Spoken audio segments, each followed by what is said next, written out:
Good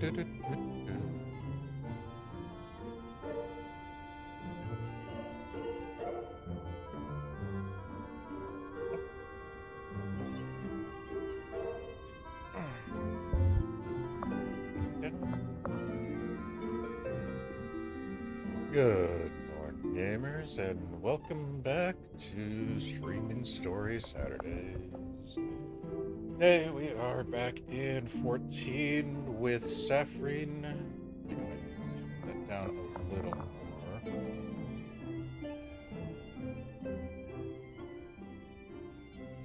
Kind of amazing how much I have to bring these down.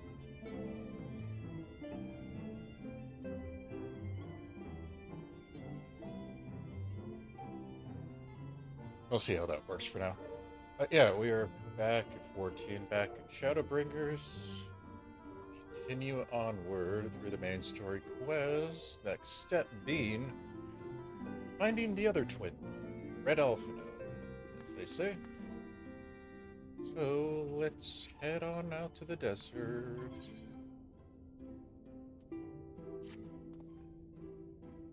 Ready to depart for Amh Araeng. I'll say we'll be overjoyed to see you safe. I know she was particularly concerned for your well-being. She, impressed upon me how regrettable the timing of her summoning was, repeatedly.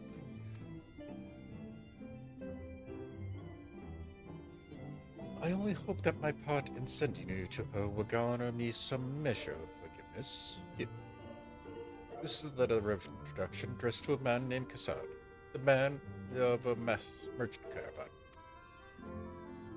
There are few who know the ways of the desert as well as he does. Find him at Amh Araeng launch, and he will say that you reach your destination.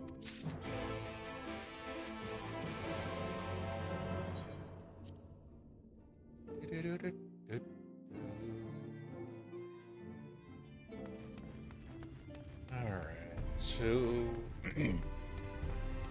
you're going out to the desert using an opera again. If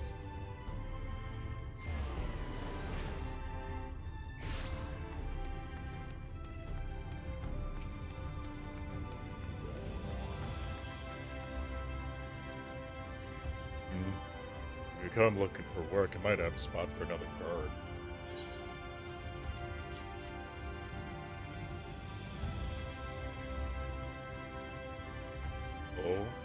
Oh, a friend of the exile. Hoping to meet someone in Amh Araeng, are you? And I shall be your guide. I was about to set off for our outpost there. As a matter of fact, so we can leave right away. Assuming you have everything you need. All set. Let's off through the unforgiving sands we go.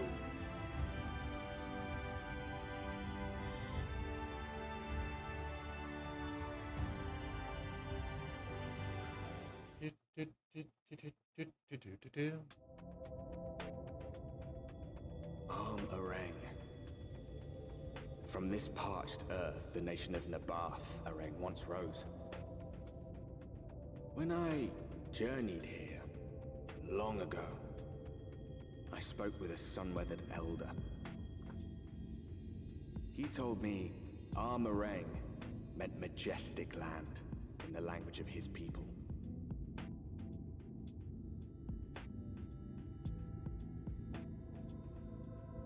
And so it might still be, were it not for the light's unrelenting onslaught.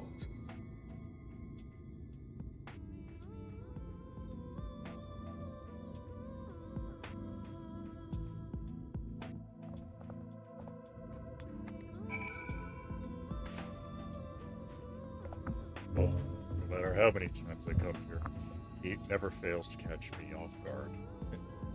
Shit. Don't be surprised when the temperature drops at night, though. The sky is still bright, of course, but it gets brisk enough to make you shiver. Now that the Exarch's letter said I was to take you to the inn at Journey's Head, which is where this Alizé friend of yours is staying. That's a fair odd distance, so I propose we make a stop at Warsaw to break up the trek.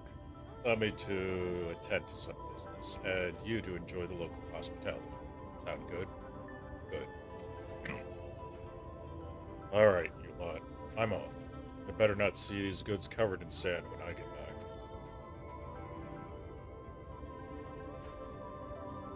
Alright, we head southwest, straight as an arrow.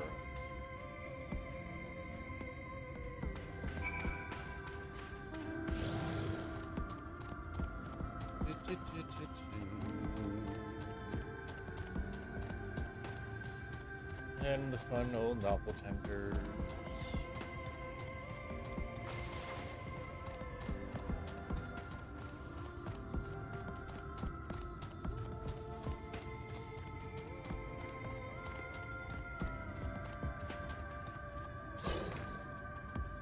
Stop a moment.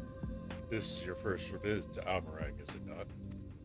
Before you cross the river Sand, you need to turn around and feast your eyes on that.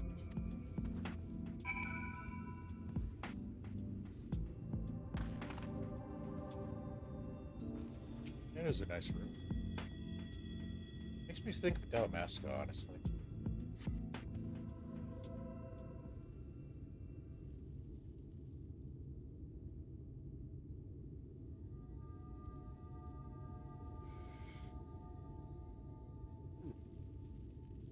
They built him big, didn't they? That's Kial Shal, a fortress meant to protect the northern reaches of Amh Araeng. See what was left behind, I believe it when they say it was once Norvrend's mightiest nation. At least until the flood came along. Great chunks of Amh Araeng lands were lost to the light, the great city included. Few who survived didn't see much point in staying, most of them anyway. Not that many choose to come here these days, not with everything in ruins. Even that hulking great fortress has become little more than an Amaro roost for me and my caravan. But not everywhere as deserted as this place. Just wait till you see it more soon. Let us press on, shall we?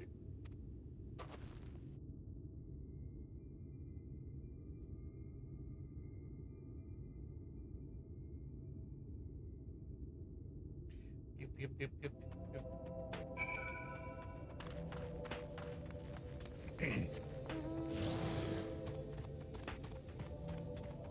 Yeah, it's too bad we didn't get to explore that any more than starting off point.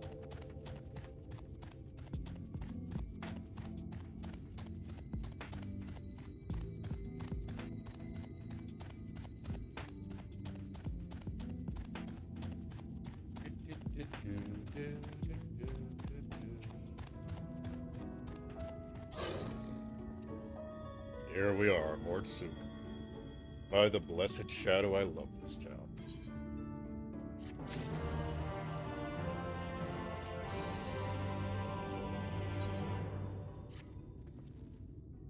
Mordsuk, not just full of Mord, but Humes and all other manners too. It has long been a refuge for folk displaced by the flood, so its population is nothing if not diverse. Oh, have you met a Mord before? It might look like shifty little blighters, but a more welcoming lot you could never wish to meet. Speaking of which, we should pay our respects to Master Genhen. I'll go ahead and let him know you have arrived.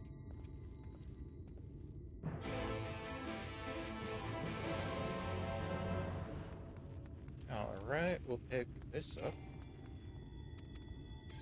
Not that we actually use them.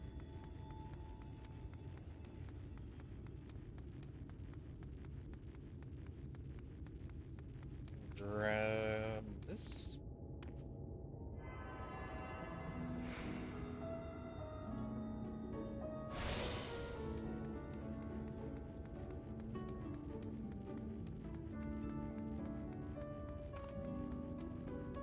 Hey, it's Kobold.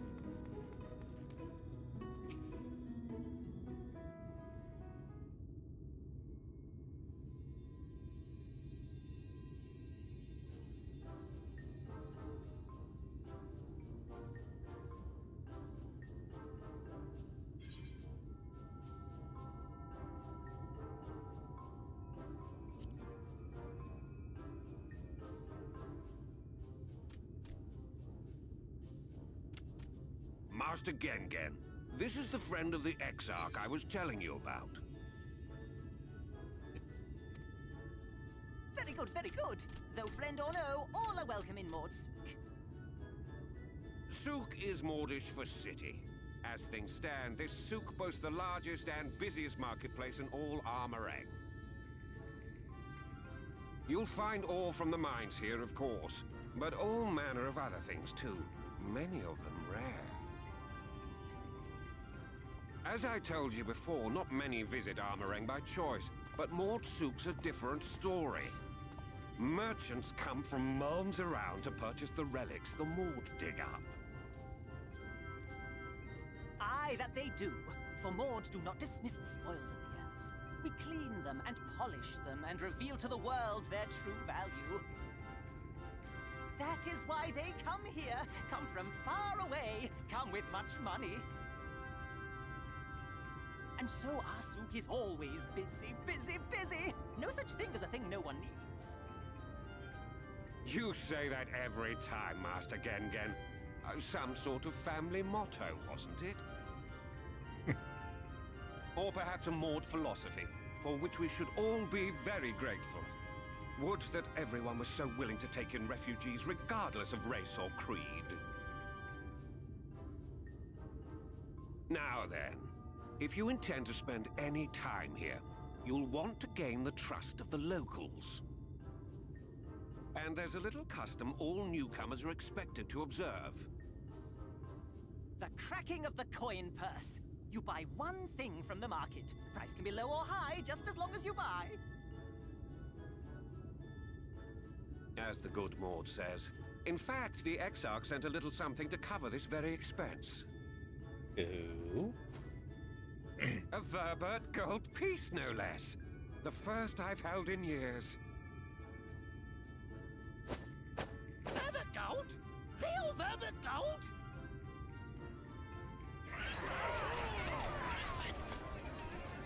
Here, newcomer, crack your coin purse with me.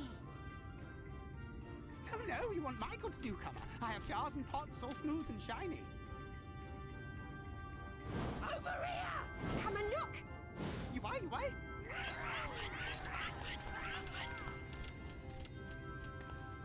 Well, Enough of that! Calm, I say!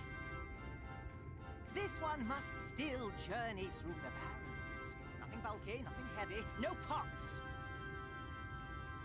I have to remind Nothing the better Exarch for the that road than a full belly. he caused the Spend a chaos piece at again. Ronald's place, yes? Eat for 3 before you leave.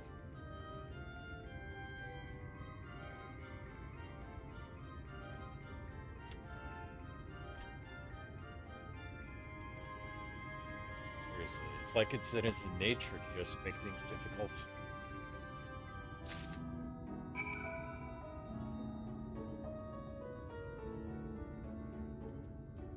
Alright. Time for the foodstuffs. Welcome, welcome, rounds travel. I have wares and empty in your purse and fill your belly.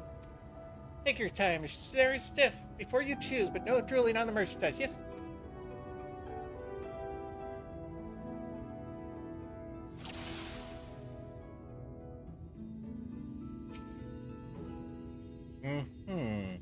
Oh, you like those chewy skewers?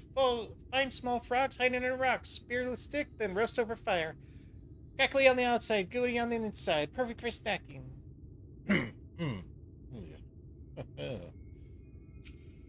Oh, even better. Everyone's favorite, plump whitey worms, slathered in honey. Once you eat a glazed regular, you'll never want any other treat. The pond was probably the most appetizing. I call that mush loaf. Middle is stuffed with bittersweet cactus fruit, so even if the bread dries out, it's still moist inside. Keeps it going in the heat.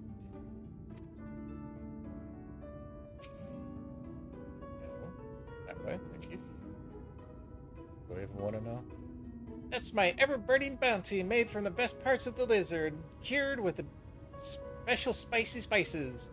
Some find the smell challenging, but it's warm you up on the chilly desert nights.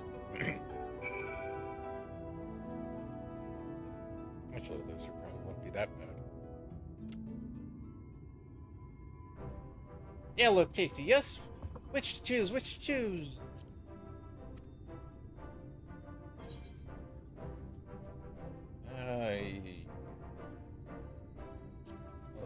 Bread would probably be a safer bet.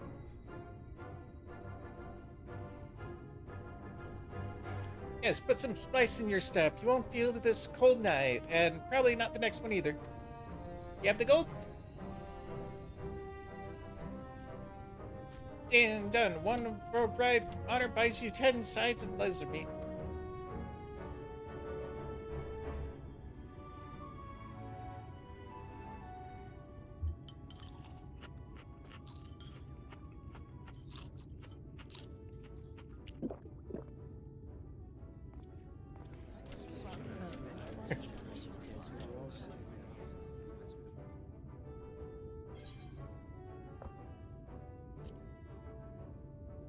Anyways. What an appetite, what a belly, a new legend is born in Modsug.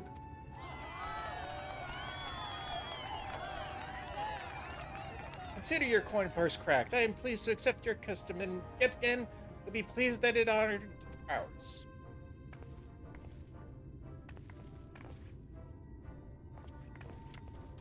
Keeping the merchandise down. Yes, no returns.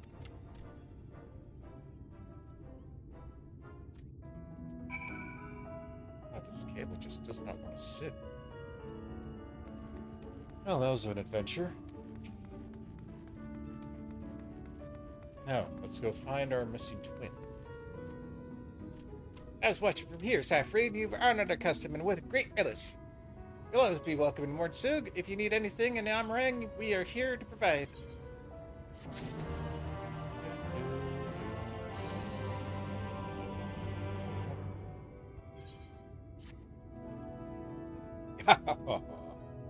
You have curve.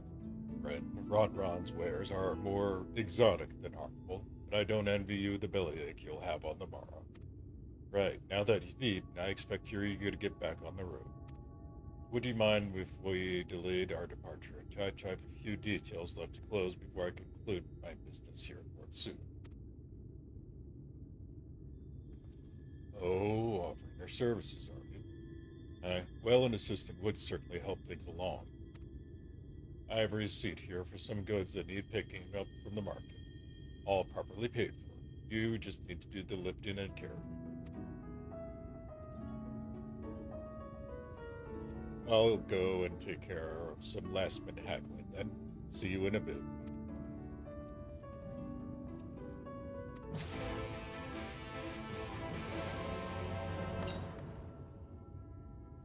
Table cactus, thunthun, iron ore, thotho. Abathan, antiques, mill.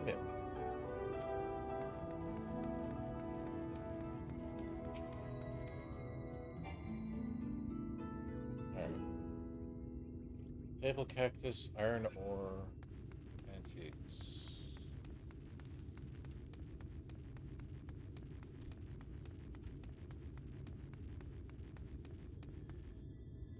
Mill?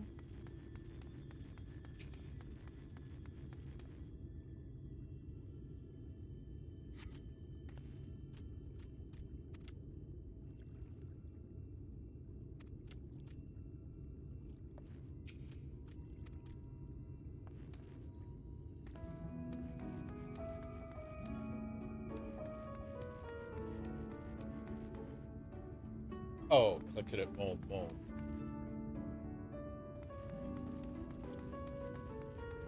Alright, there's the ore.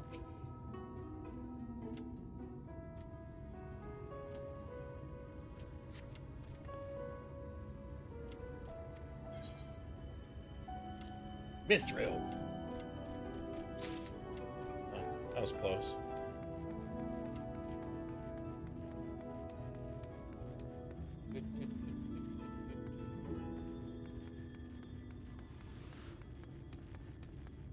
Alright, what were we getting from Ponton? Table cactus?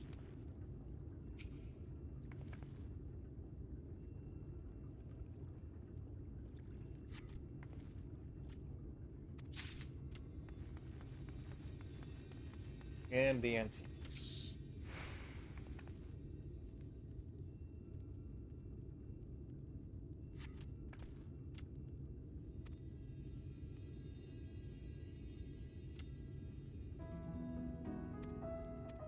Oops.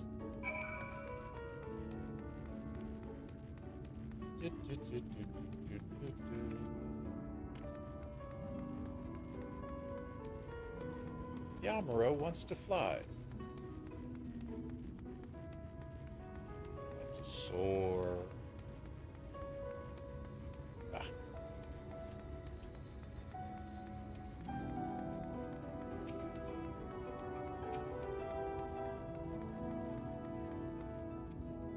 Don't tell me you've been around the entire market already.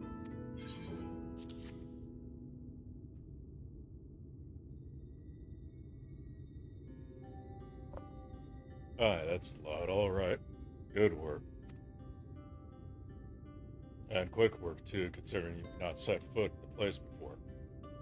I thought you'd want to sit in a city like the Exarch, but something tells me you're not a stranger to visiting strange lands. Fortunately, your efficiency presents something of a problem. I'd hoped to conclude all my business before you return, but it seems there's been some confusion over one of the orders I placed. I'll have to drag my middleman and sort this mess out. Sorry to make you sit around and twiddle your thumbs. Assad, feels like an age since I last saw you.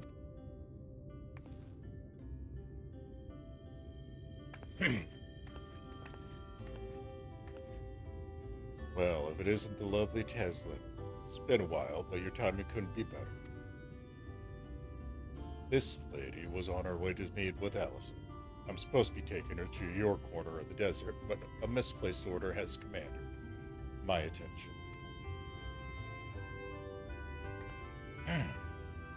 Wait, I know who you are. Alice has told me so much about you. You're Saphrine, aren't you? I knew it. How wonderful to meet you in the flesh after hearing all those stories. I'm Telzin. I work as the carer at an inn, and I've gotten to know Alice quite well since she took up guard duties there. Do you want me to take over Saphrine's guide, Kassard? My shopping's all done and packed for the road, so it would be no trouble. That would be a great help, thank you. Well, looks like you'll be able to head straight after all. My caravan and I will be in the area for a while yet. Seek me out when you had your fill of Amh Araeng, and I'll send you back to the Crystarium.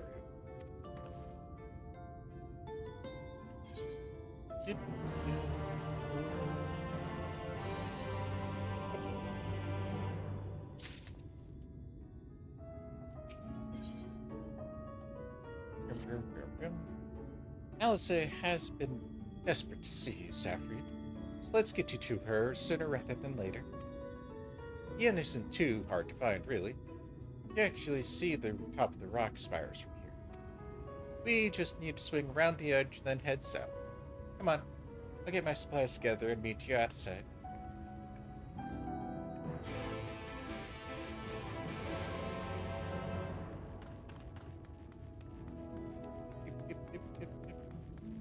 It's over there. Oh, I should probably mention the wildlife.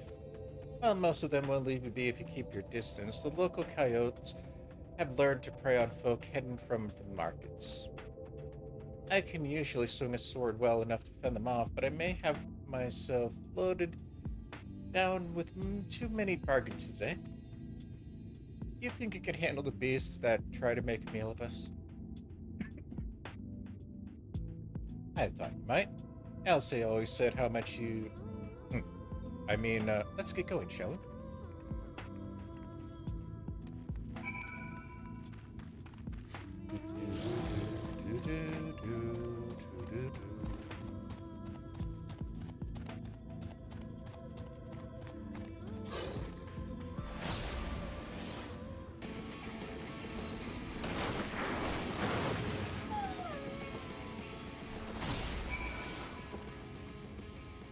Sorry, there wasn't much time to shout a warning. Were you bitten? Those things can be nasty. Yet hardly a match for you, it seems. I always thought Alisaie was strong, but in her mind, she never was. Now it makes a lot of sense. We should push on. It might be best to scout ahead and clear out any chaos that have our scent. I'll wait here so you can fight without distractions.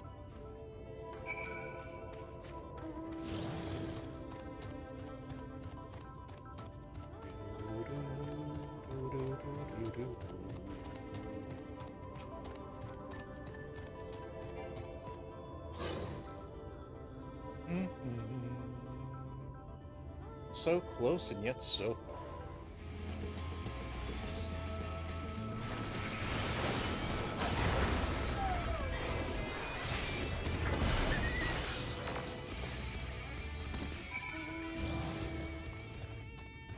Rum-pum-pum. Is that an arrow? I think that is. That's Jack. Ooh, that might actually be yes. Needless to say, the hunt trains have not been doing their job properly.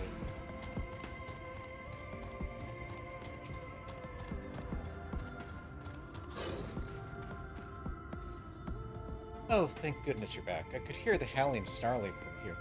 Frightful creatures. Let's hope the rest have seen your handiwork and know to avoid us now. I need to get these supplies back to the inn.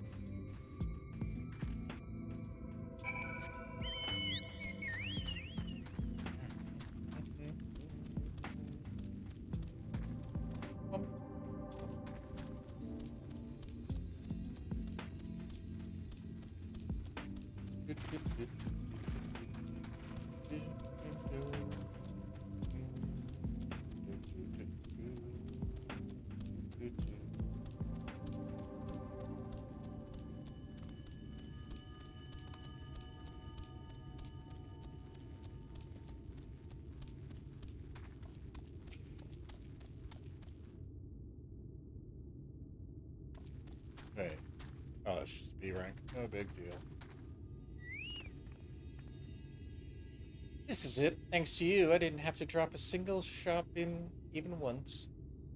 Come to think of it, I'm glad I didn't make the trip alone. It seems you ended up escorting me. Have to repay the favor somehow. But first, let's head inside, shall we?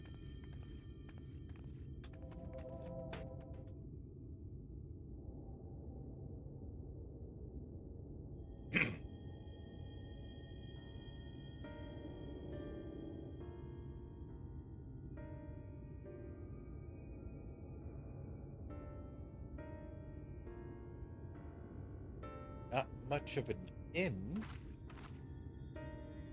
Welcome to the inn at Journey's Head.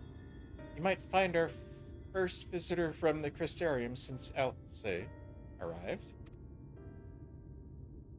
It's not much, but it's home for the afflicted and a handful of carers.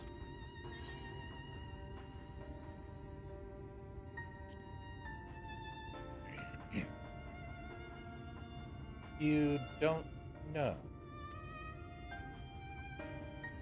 I don't think I've met anyone besides Alisaie who was unfamiliar with our situation here. Most folk have grown up knowing someone who knew someone.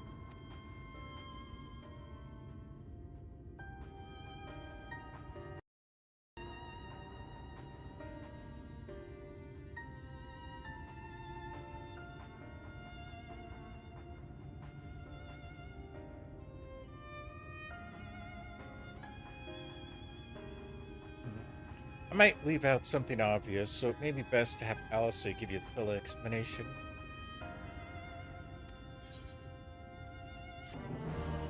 Well, that's not helpful.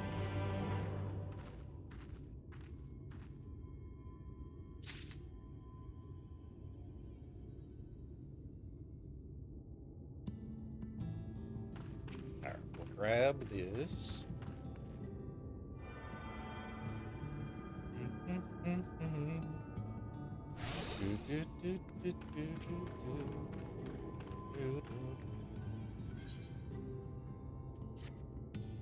Now, where is she?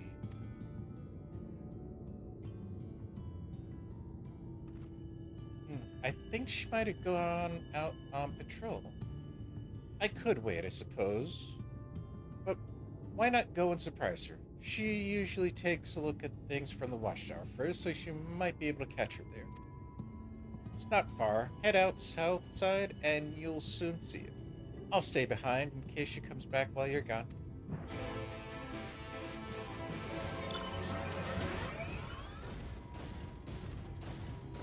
Yeah, surprising is pretty sure what she wants.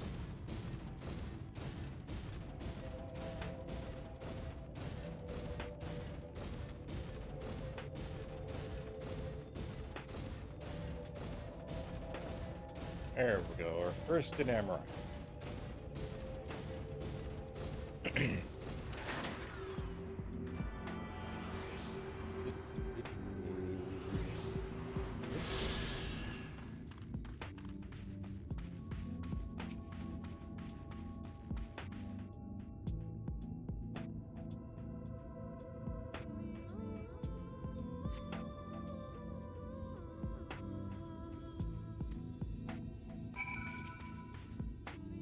Small.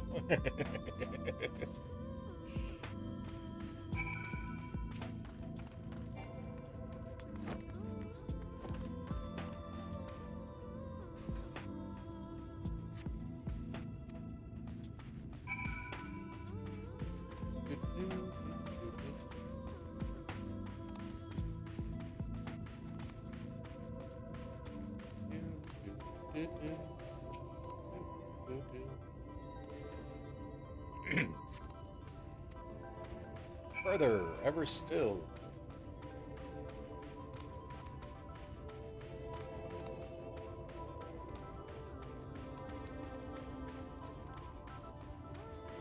Can you see these all the way this side? Nope.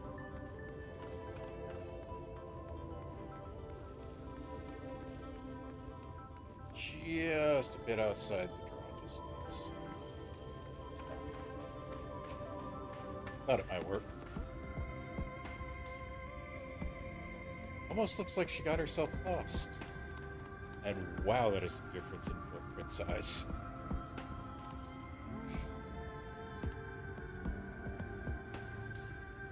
Not sure how I feel about that.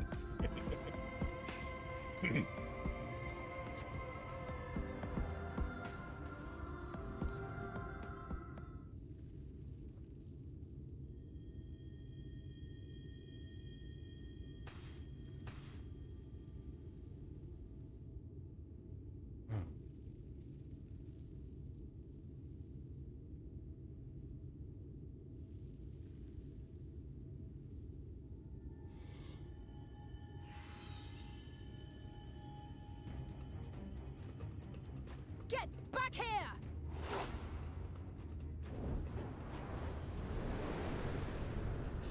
Is that... It can't be.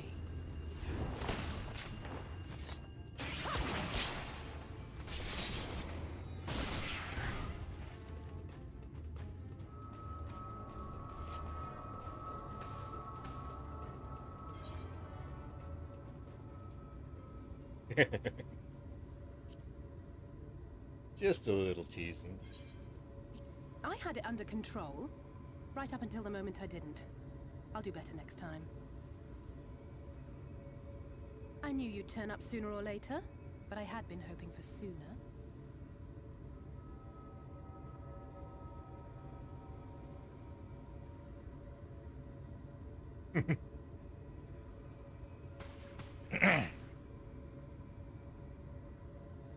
See, you decided to change your How clothes are as you? well.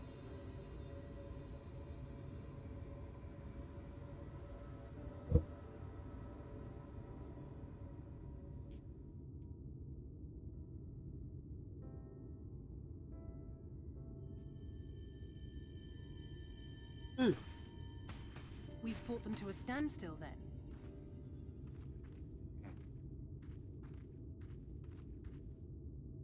The Exarch did say that the Empire seemed to have drawn back when he last looked in on the source. But without knowing for sure how fast time was passing there, I couldn't help worrying that a lot might have happened since then. I'm heartily relieved to hear that it hasn't, just as Alphino must have been. As you can imagine, both he and Urianger were desperate to hear the news from home when I arrived. I haven't actually seen Thancred and Y'shtola yet, but they will have heard all the latest developments from the Exarch by now, or should have at least.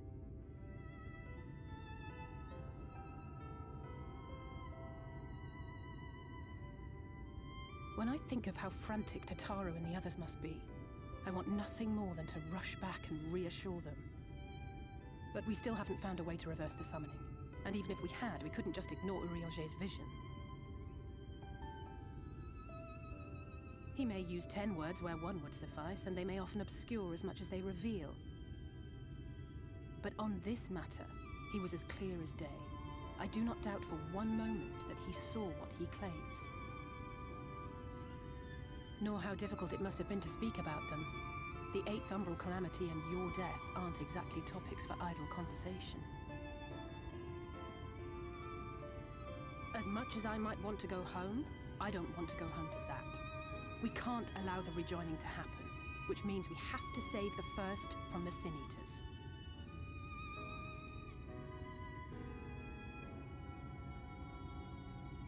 That great wall of white is a remnant of the Flood. 100 years ago, the balance in the First tipped decisively in favor of light. From that moment, it rose and swelled with each passing day, and then, without warning, it burst forth like water from a broken dam. A colossal wave of pure light, drowning everything in its wake. Only Norvrant was spared. For the most part, living things are composed of ether of various different aspects. But when exposed to such a flood, their etheric harmony is shattered, and their natural form breaks down.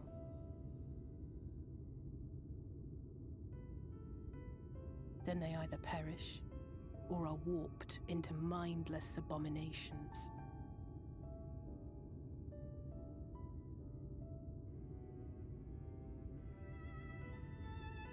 Yes, that's how the Sin Eaters came to be. They were once living creatures, or people, that were caught in the path of the Flood. Once the change is wrought, there is no going back. In that instant, they are gripped by an insatiable appetite for ether, and will happily gorge themselves on any living thing within reach. But even that is not the worst of it. The stronger Sin Eaters can plant light in us, like seeds in soil, corrupting our ether, and triggering the birth of new monstrosities. They are creatures of base instinct, that exist only to feed and to multiply. They feel no pity, know no remorse, and are utterly deaf to reason. Which is why they must be destroyed. Every last one of them. The infirmary is full of the Sin Eaters' victims, left here to spend their final hours waiting for the change to overtake them.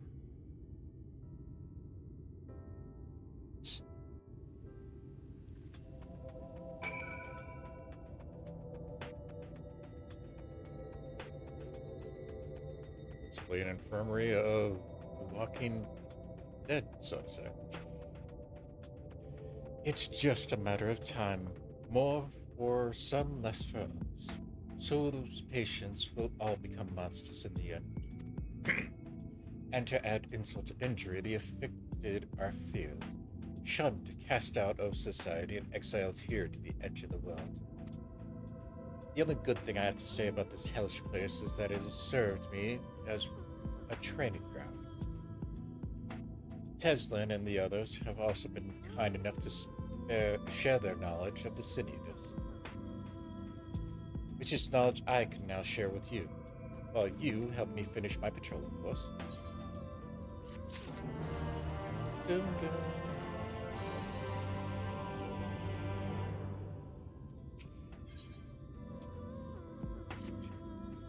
Here's what we'll need to do. I'll take the east side of the inn, and you clear the west. That way you can have an undiluted experience with the residents' terrors. These marks on your map are where the usual trouble spots are. You can assume that any beast with white hide or carapace is a sin eater, but you'll know soon enough when they come slavering after your eighth. Remember, it's kill or be killed with these monsters. Once you've slain whatever's prowling out there, we can rendezvous back at the north entrance. Good hunting.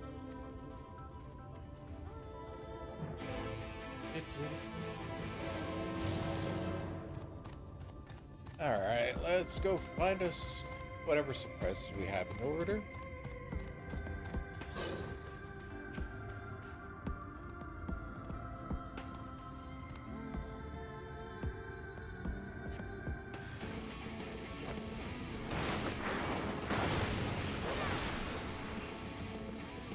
That's one.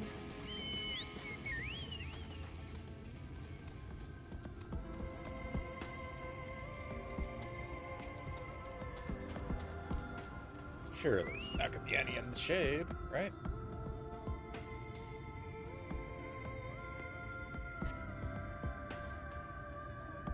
Which is kind of funny, considering that it's light eternal.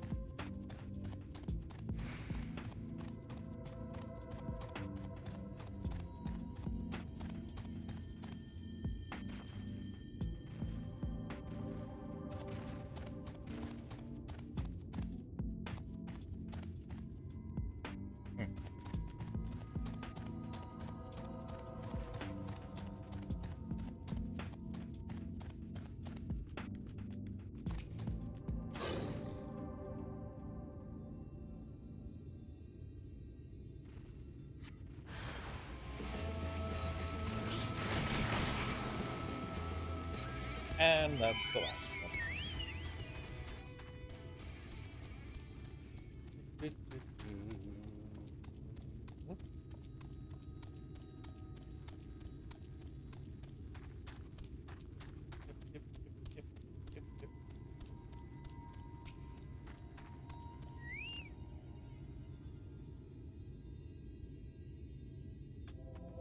No, I keep hearing stuff.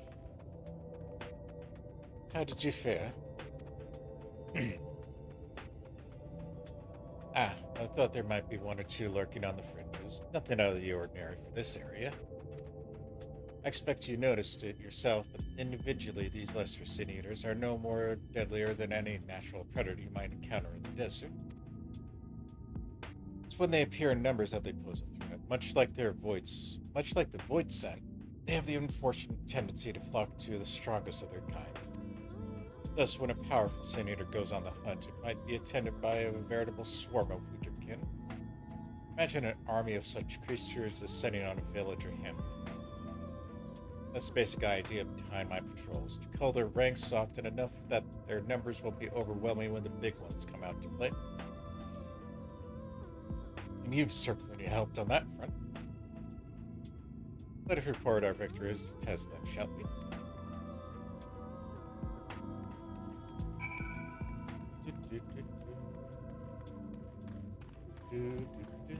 Ah, there we go. Must have missed that the first time around.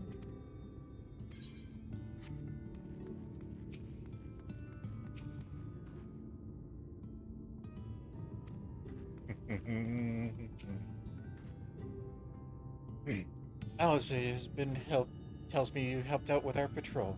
You have our thanks, and my apologies for leading you on from one battle to another ever since the moment we met.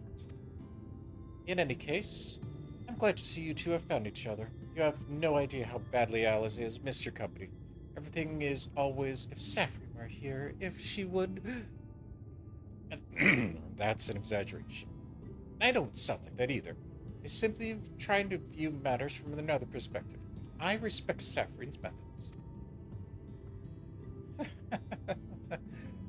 Honestly, after seeing her in action, I can understand why. The way she leaps into the fray without hesitation, it really is something to behold. Might be a little smitten myself.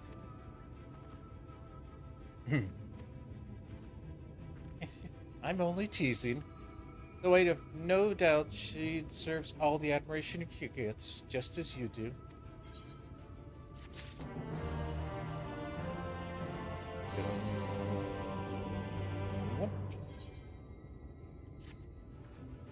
I'd love to lay out a welcome mat, but the duties I put off when I went to the market are still waiting for me. There are 101 things that need doing, and I'm sorry, but would you mind waiting here with Alice?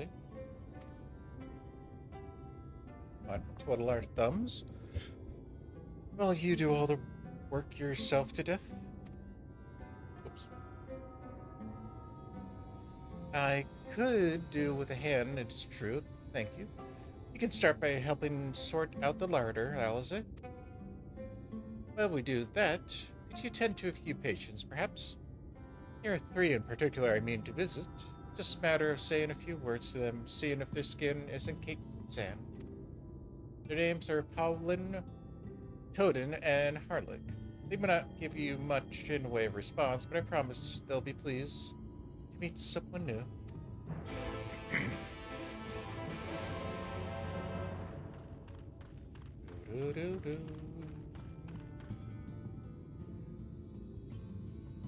So these are the afflicted, huh? Thank you.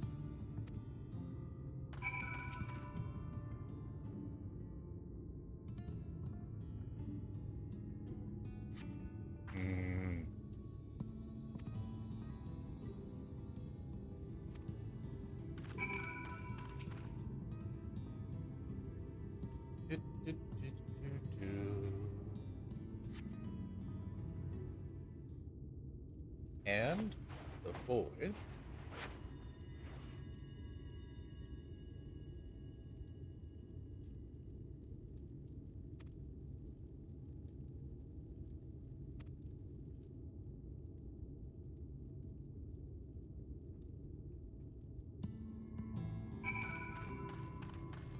Okay. I've dusted off your afflicted. You've seen to the patients. How were they?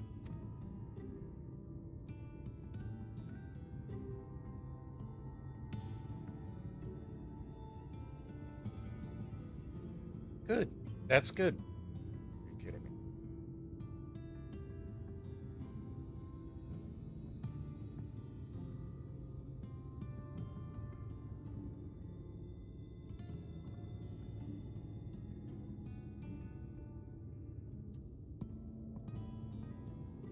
I knew they would enjoy meeting you. I am concerned about Halric, though. I have to speak with the other carers, but I think his time may be near. We shall leave you to have that discussion, then.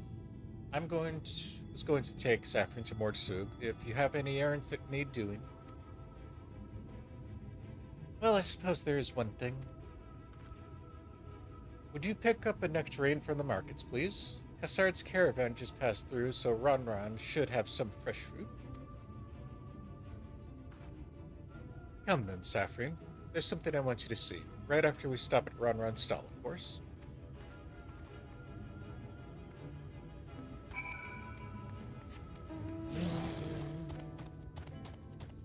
All the way back there. And we go into the everlasting light.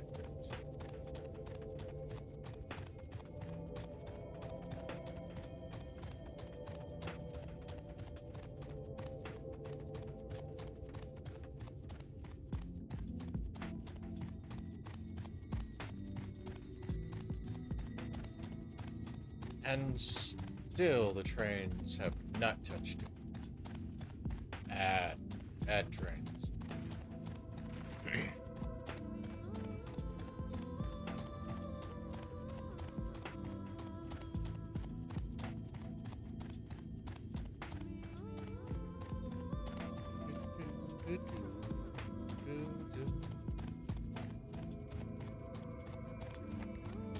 I'm trying to get there.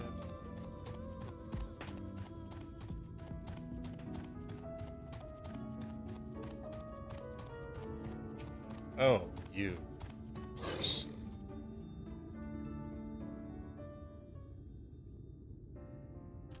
Oh, back again, are you? You need other taste of Ron's wares.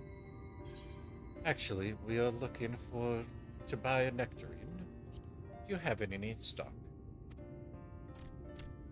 Oh yes, nectarines, peaches, grapes, fresh and juicy. Given how richly you cracked your coin purse with me, I might still owe you food. Here, take this one, free of charge.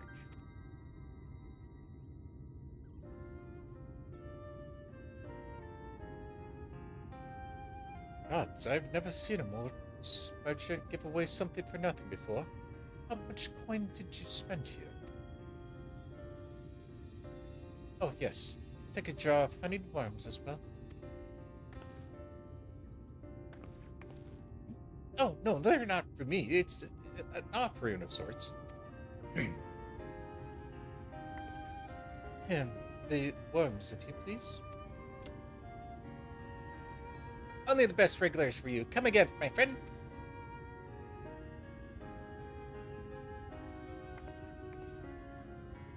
Right, our shopping chores have been taken care of. Let us head past the Aetheryte to the main tower, and view I want to show you can only be seen from its very top. Okay.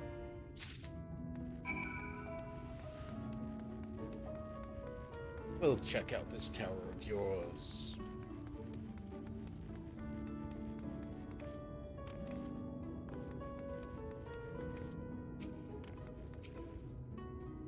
Here are your precious worms. That buys us up a trip to the tower, does it not? Please, regulars, you actually bought them. Really shouldn't let you, but just this once, alright? Only once. Never fails, shall we?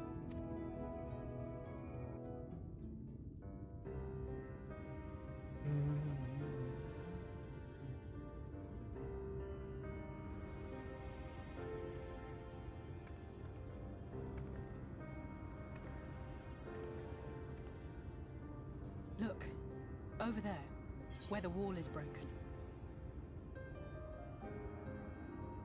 Okay. Do you see what lies beyond?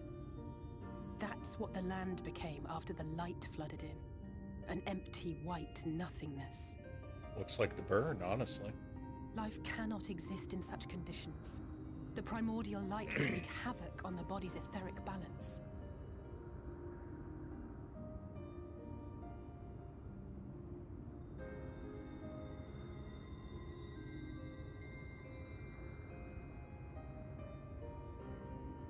That nectarine you bought, it's Halric's favorite fruit.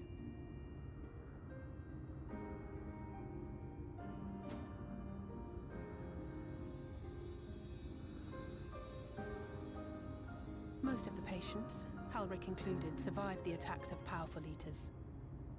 But their fate was sealed all the same. The monster's corruption has entered their bodies, and their very essence is being subsumed by light. The twisted state of the world itself just makes matters worse.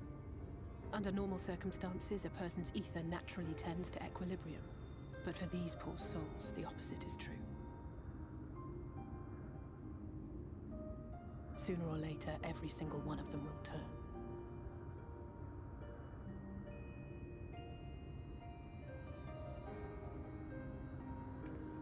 Tesleen and the patients, they all know this. They know what has to be done before the change goes too far, before the eater within takes over. The preferred method is mixing poison into their favorite food. In my time here, I've borne witness to a lot of last meals.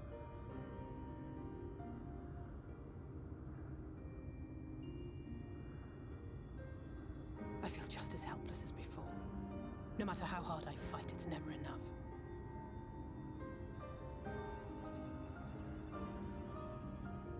But it's a war I mean to wage, nonetheless. Speaking of wars, do you remember how I made you promise not to leave me and then promptly collapsed? Just a little. Well, let's just say I had a few choice words for the Exarch concerning the timing of his summons.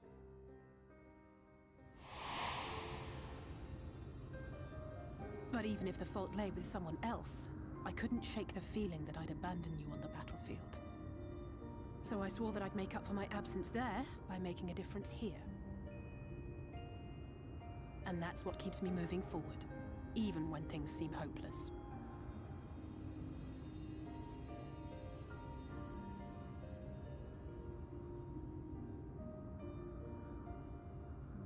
On which note, it's time we headed back. The longer we keep Tesleen waiting, the harder this will be for her.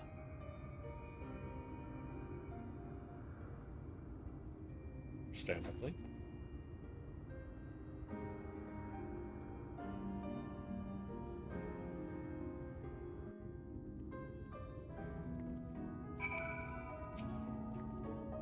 I'm glad I was able to show you that.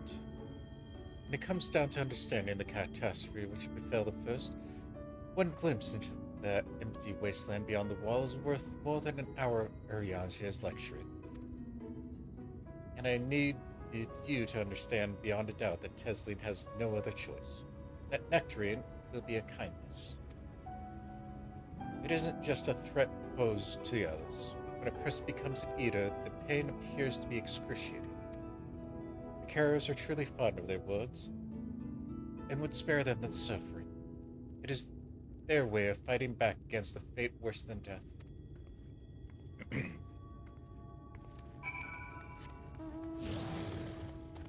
Yeah. And if there's no way to come back from it.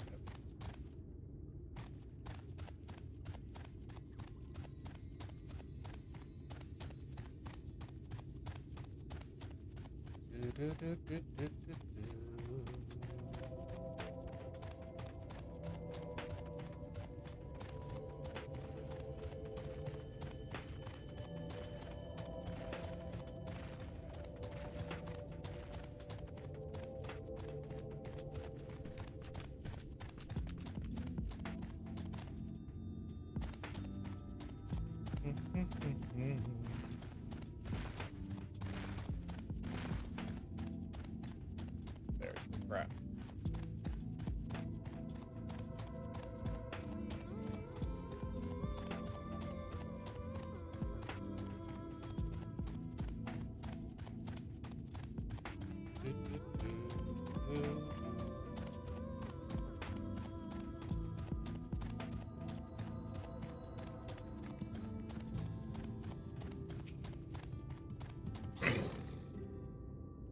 You're back.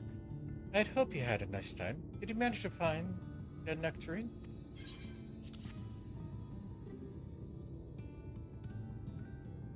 Thank you. Alice explained why I wanted this, hasn't she? I can see it in your eyes. We may not need it just yet. I spoke with the others and we've decided to keep an eye on Haldrick for now. Thanks to you, though, if his time does come suddenly, we'll be ready to send him on his way with a taste of happier days.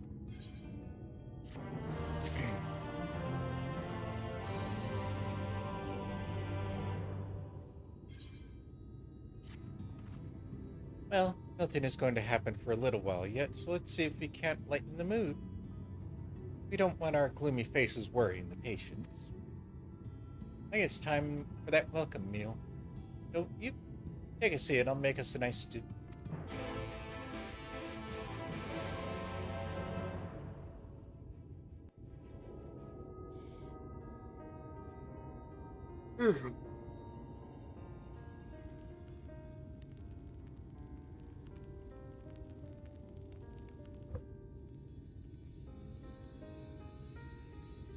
Speak up if you'd like another helping. I made a little bit more than usual today. And you've added something special to the broth, if I'm not mistaken. Aye, well, it's not often we have visitors from the Crystarium, so I may have thrown in a few extra bits and bobs.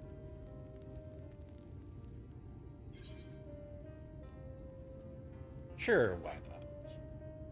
Be rude to refuse. That's what I like to hear. Give me a moment to warm up the pot.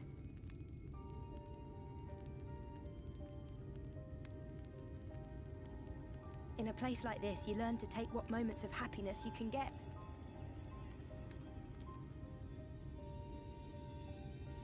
I remember when I first came here with my mother. She was showing the early signs.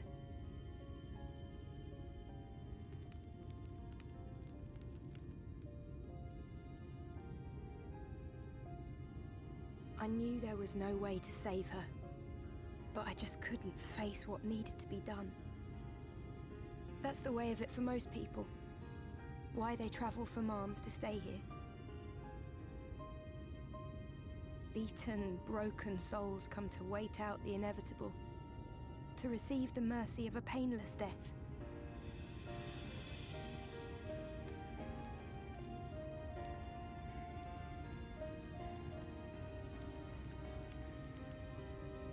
When my mother finally left this world, I was mad with grief, but also thankful that her passing was a peaceful one.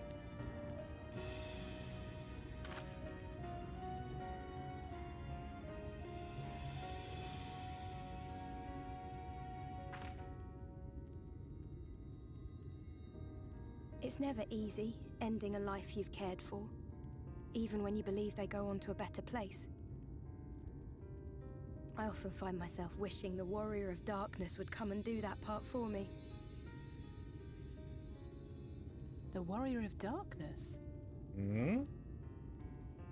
You've never heard the tale? I'm not sure where it began, but every child in Norvrent could tell you a version of it.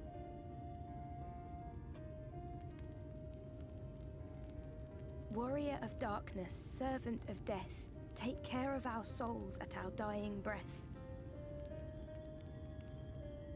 Let sinners and eaters of sin go with thee, that all may return to the sunless sea. Well, that's the version I was taught anyway. It's just an old bedtime story. He's certainly never deigned to visit us here. Which is a good thing, surely. He sounds rather ominous. Do you think so? I always liked the idea that he treated every soul the same, even the Sin Eaters.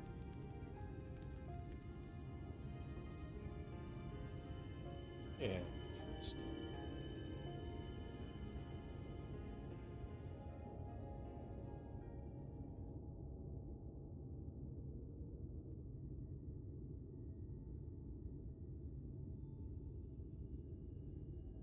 They're coming. Oh? Desleen!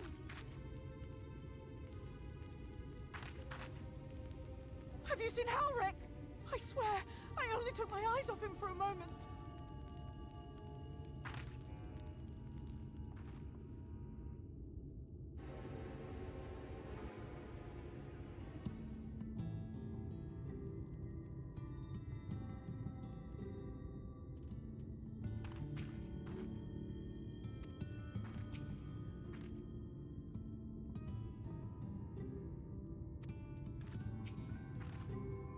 Saphrine, Alice, we have to go look for Halric. I don't know what's gotten into him, but if he's wandering out there alone... We'll assign search areas and split up. Any idea where he might be headed? No, he's never done anything like this before. It can't be a coincidence that the other patients are suddenly so agitated. They can sense something. In any case, let's keep the search close to the inn. Halric isn't very sure on his feet, so he wouldn't have gone far. I'll search the east side. Please, Halric. Please be alright. I'll cover to the north and the west, then. You take care of everything to the south. South will be behind us, right?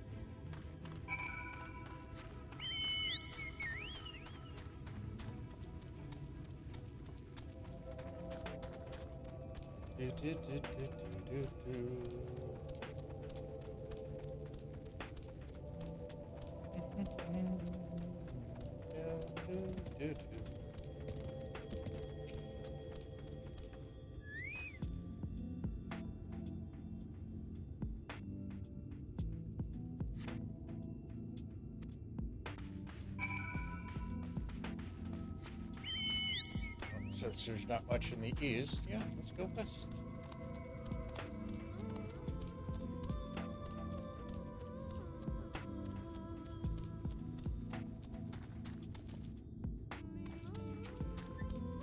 Jeez. Scare me like that.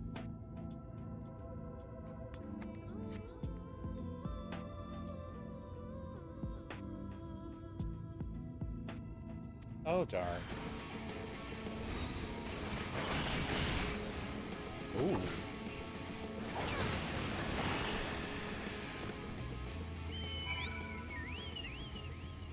Getting a little feisty now.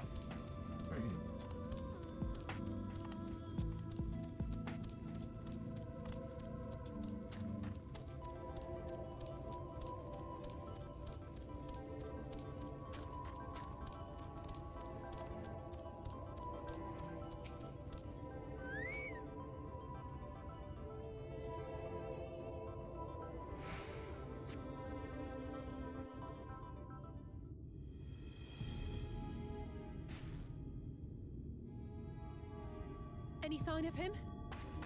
Nope. No luck then. But he surely can't have gone far. We should keep looking. The Sin Eaters are out in force, and if we don't find him soon, you can be sure they will.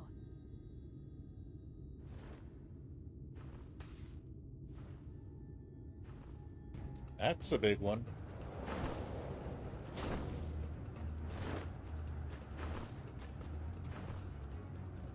Did you see the size of that thing? It must be one of the nasty ones. Wherever it's going, it can only mean trouble. After it!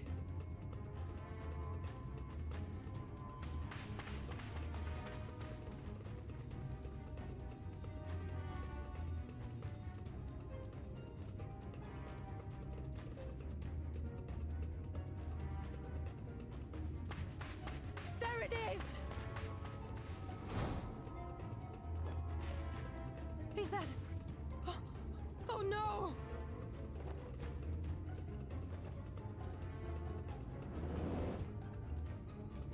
Halric!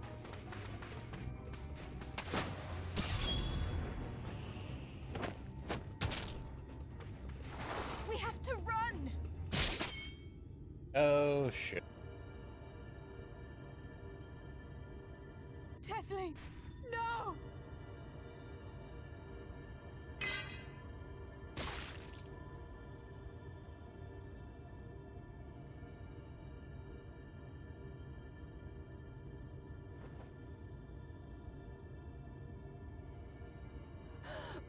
We all deserve happiness, wherever we can find it.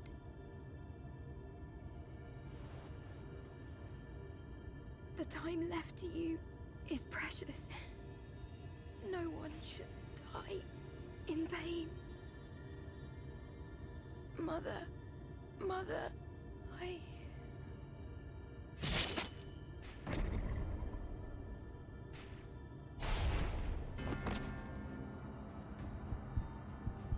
This is not gonna be...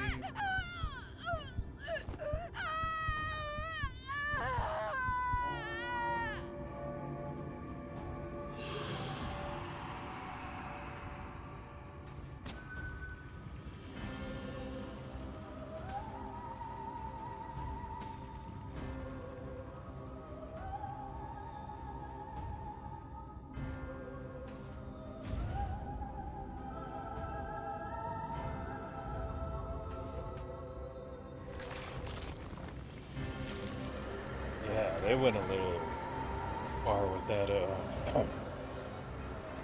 transformation.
not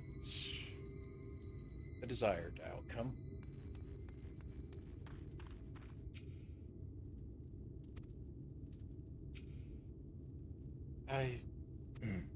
I'm sorry, Saphrine. I'll try to tell the carriers what happened. Can't be the shoulder they lean on now. Not like this.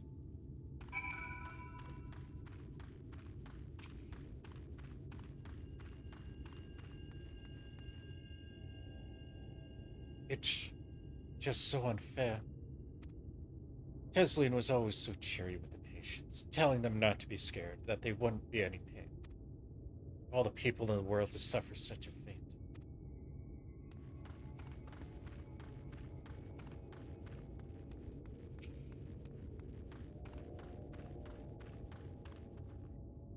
I imagine you're just as shocked as the rest of us, so I appreciate what you're doing here. Me, I don't have the words. Without a body, we can't even give her a proper burial. She cared about that sort of thing, about giving people the chance to say their goodbyes.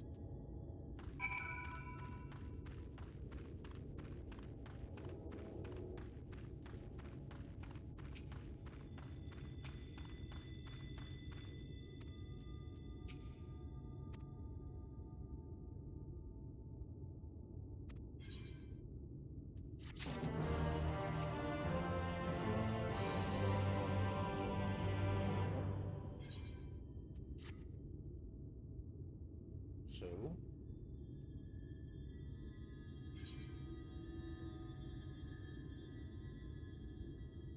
all is together.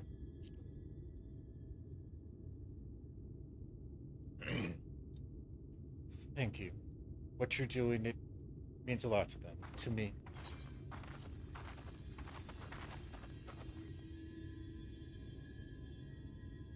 Sorry to interrupt. We realized you hadn't thanked you for rescuing Halloran. You weren't hurt at all, were you? Hurt? There wasn't even a fight. I was too late, too slow. And I thought I could protect you. Can't blame yourself for being just beyond your control. You brought Halric back safe and sound. No one could have done any more. I'm sorry, but I've come to a decision. I won't be continuing my role here. I hope you'll forgive me for leaving you, and that you will delay Halric's last meal for as long as we possibly can. Not until it's too late, of course. Just give him what time you can.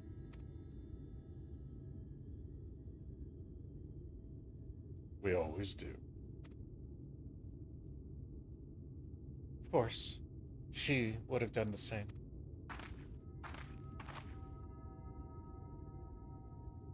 Farewell, Haldrick. Keep Teslin's words close to your heart.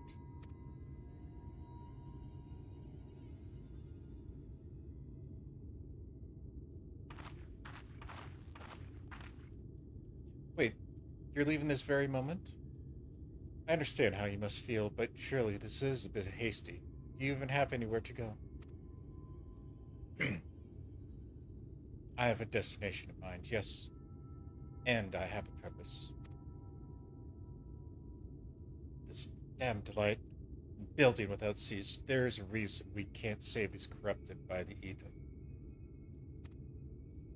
What if we corrected the balance? Even if it were little by little. Even if it took years, it surely would make things better. Now hold on there. Everyone knows there's too much light, but how could you ever hope to get rid of it? You'd have to change the whole world. That's right.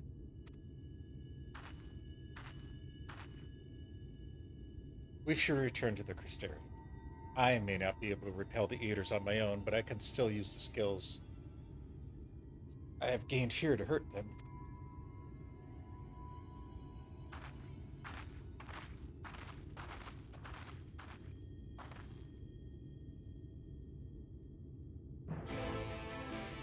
And she has a concept of an idea, I believe?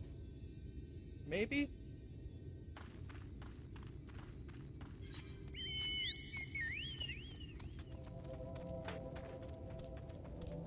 Alright, where are we going? Besides from way the hell out there.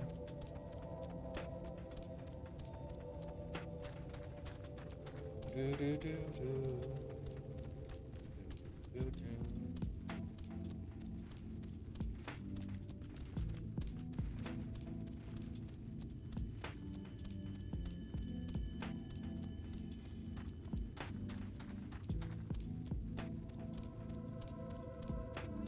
Probably to the Amh Araeng, looks like.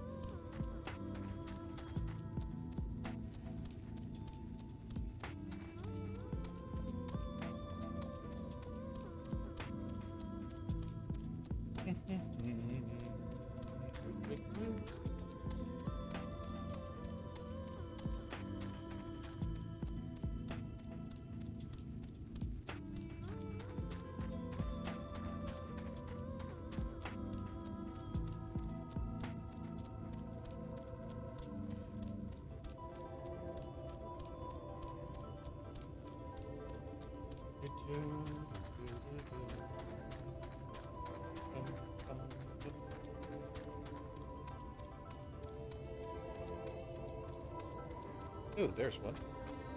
That should have been the first.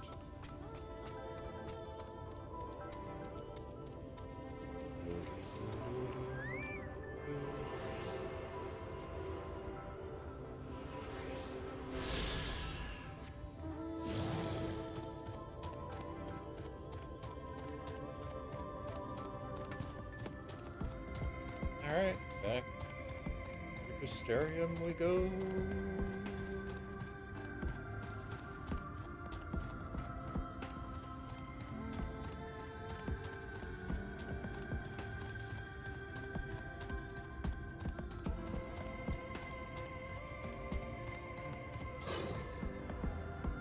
Forgive me, Saphrine, I couldn't stay there a moment longer. But I was serious about what I said. While men and women at the end battle against this blight with kindness, I must fight with it in my own way. With steel.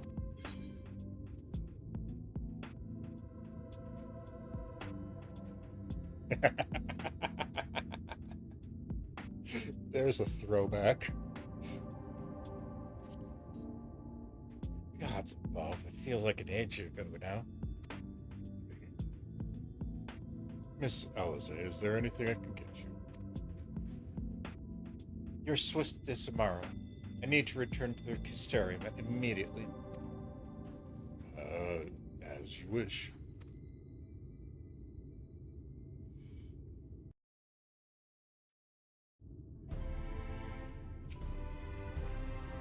Oh, remind me to wear goggles if we ever fly over Amh Araeng again. I've barely gotten the sand out of my eyes. The wind did help clear my head at least. I think I'm ready to meet with the Exarch. We need to talk about how we're going to wipe the scenic museum. Shall we?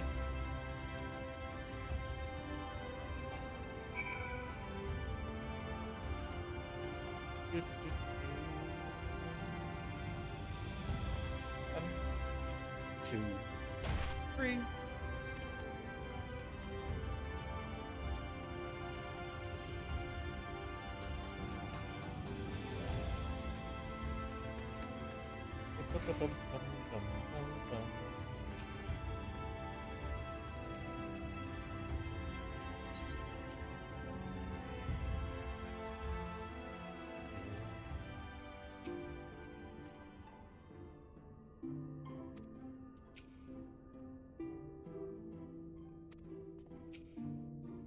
Thank you for seeing me out, Saphrine. I'm glad to have you there at my side. And looking at Elfino, I say he's eager to begin the discussion, as am I. I say we lay our experiences before the Exarch and step back to see what kind of picture they make. Then we can decide where to go from here.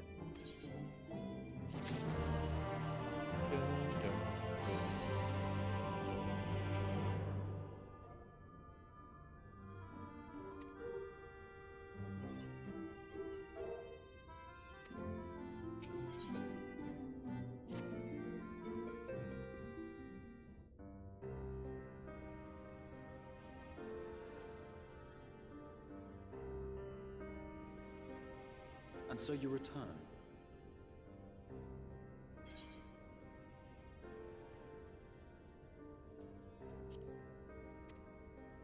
Have you gained a better understanding of the crisis now faced by the First?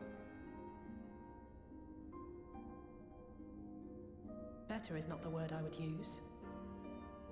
Some lands may have been spared the flood, but the survivors live only to suffer. There seems no end to the horrors inflicted by the Sin Eaters. Indeed. Those abominations are a calamity in their own right. And I can well imagine how hopeless the task of eradicating them must seem to you. But after countless battles and untold sacrifice, we have identified a potential weakness. Sin Eaters are drawn to serve the strongest of their kind, a class of creature we call Lightwardens. And from what we have been able to ascertain, only a handful of these entities exist.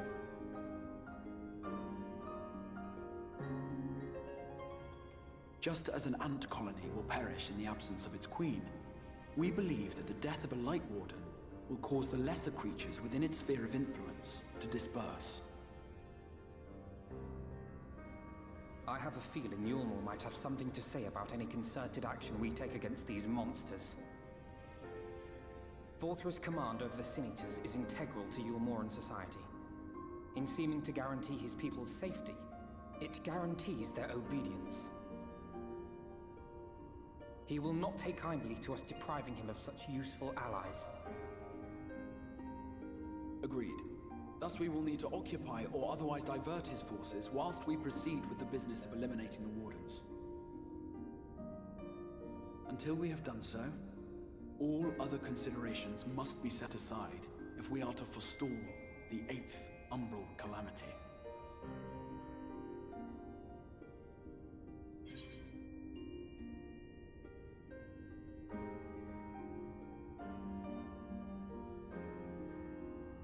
Plan a little further, would you please?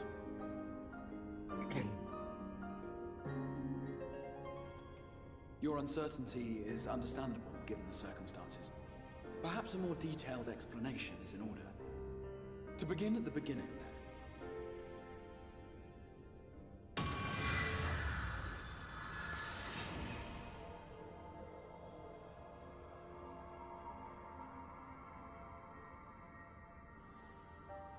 In the ancient past, a single star was divided into 14 worlds. This is the source, your home. These others are the 13 shards, in whose number we find the first. Though physically separate, they retain a connection to each other, and with the source especially.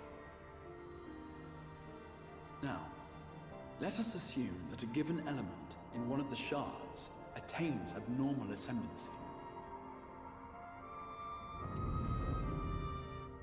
Just as water will flow from the highest point to the lowest, the excess energy will begin trickling into the source.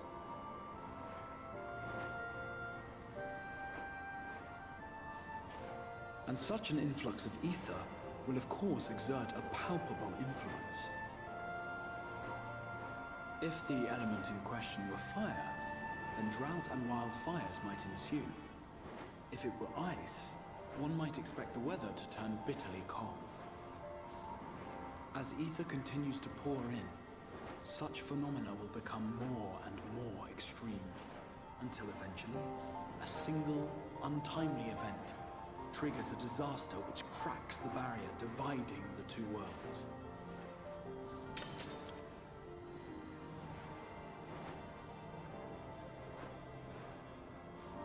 What was once a trickle now becomes a deluge, sweeping the shard along to be rejoined with the source.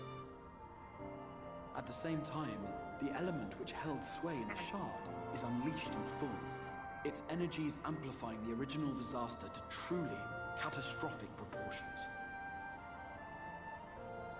An earthquake thus magnified might strike with enough force to shatter continents. A tidal wave might swell to a size capable of drowning entire nations. These devastating events are what we refer to as umbral calamities. 7 times has a calamity befallen the source, 7 times has a shard been absorbed.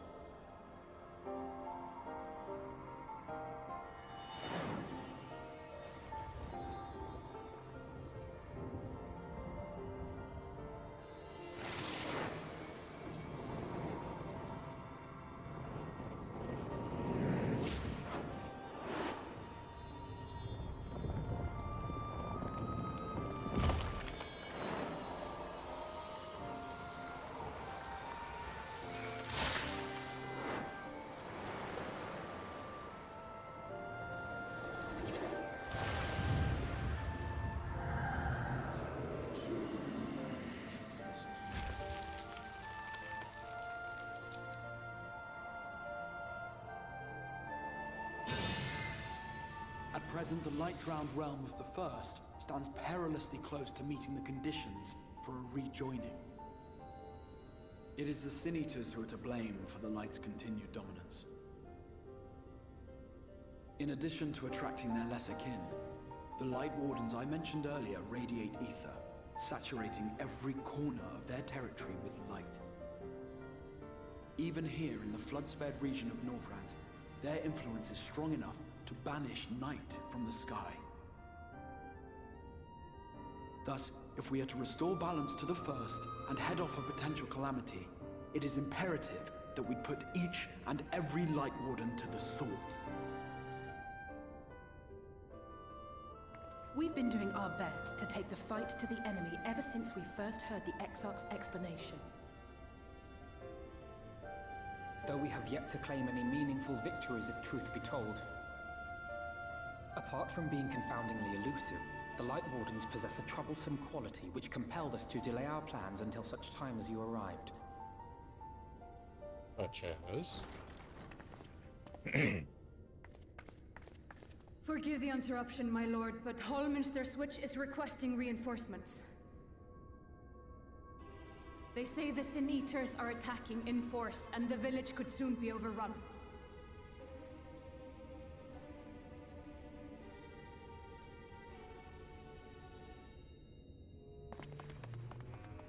Alert the guard.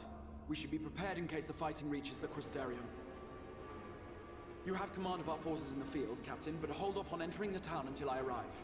That goes for Alphino and Alize as well. You think they're gonna listen?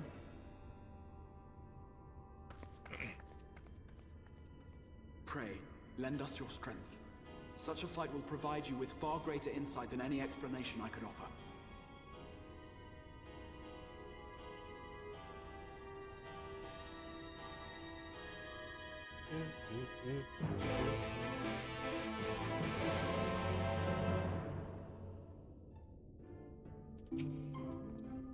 Hallminster Switch is in the north of Lakeland. We best make haste with our preparations. In fact, meet me outside the Crystarium at the crossroads northwest of the Ancestor Gate, and I shall lead you there myself.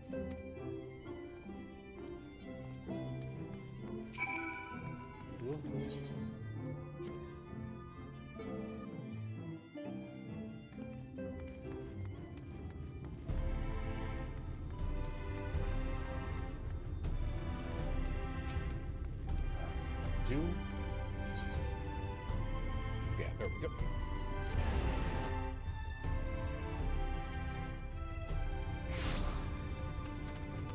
Back out here again.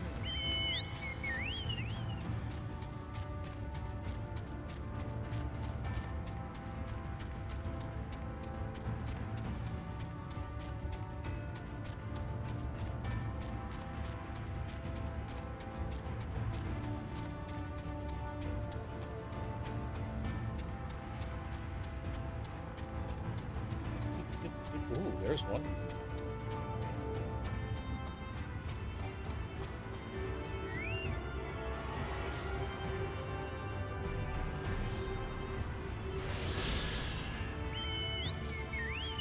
I love it when those are easy to find.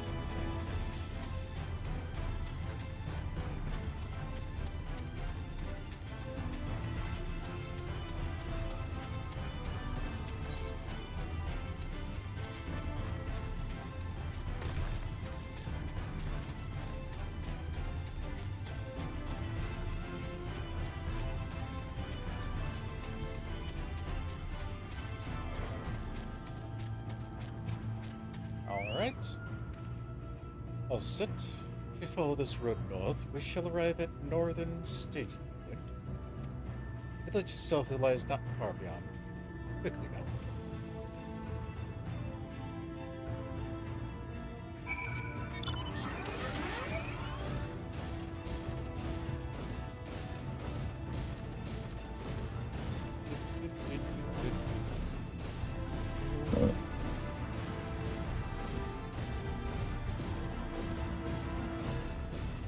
Ooh, there's another A rank that has been abandoned.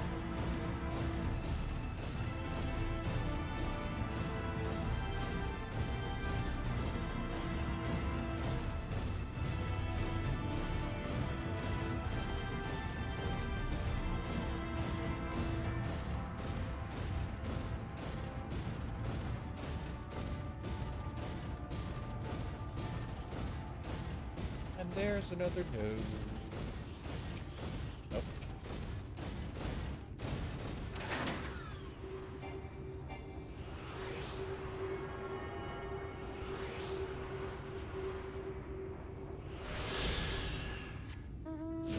So we take this route.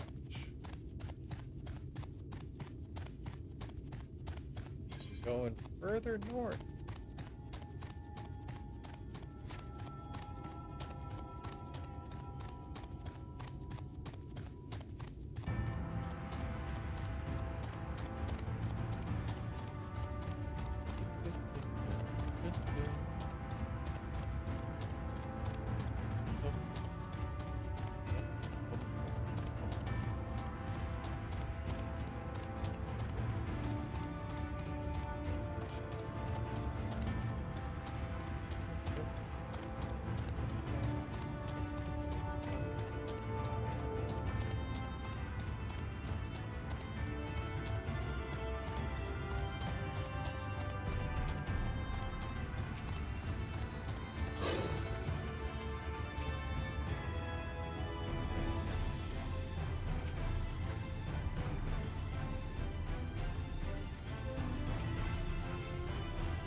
Before we get into this, I need to take care of something really quick. Back in just a moment.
about that. Alright.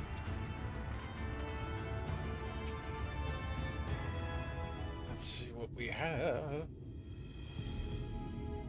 going on the Switch.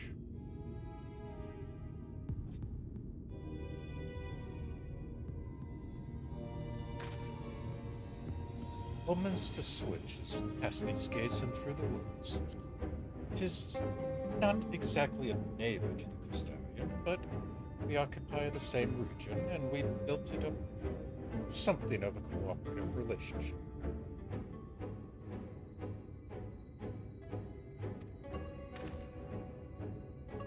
What can we expect inside, Captain? The town itself is beset by a swarm unlike any we have seen in recent years. We did our best to evacuate the villages, but many have as half remain. Judging by the number of eaters present, we've good reason to believe that a Lightwarden leads the attack.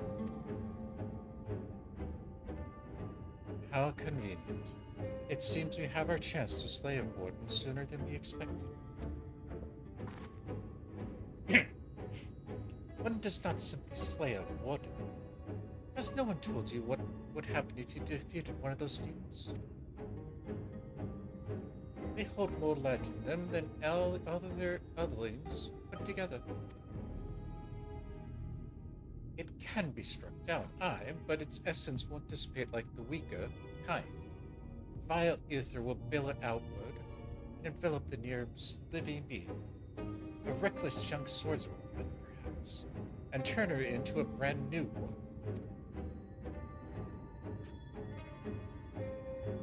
Well, you can leave that particular quandary to us. I must ask that the gods stand down and allow us to engage as leaders alone. Concentrate on the survivors. We must save every life we can.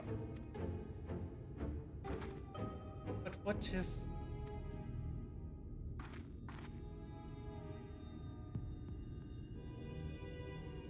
Understood, my lord. As captain of the guard, however, I will not watch you brave such dangers without an escort from our ranks. I insist that I will go with you. Very well. Then our warden slaying party shall include myself, the Levios, Captain Lees, Nina, and last but not least,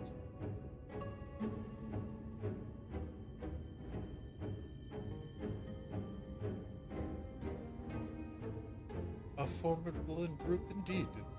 Into Homesminster we go. Once we reach Lightwarden, do not hold back. We strike to kill. Alright. Our first ever Lightwarden.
Sorry, Alize. Leave this to me!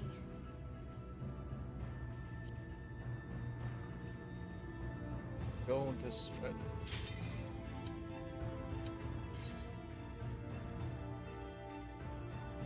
It's the only time we get to have Lina, so let's have a little fun with it.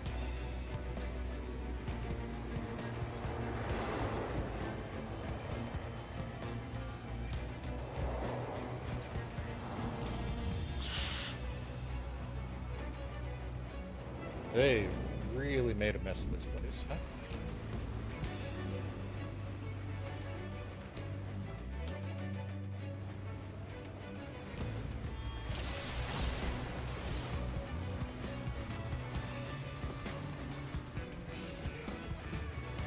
It's you again.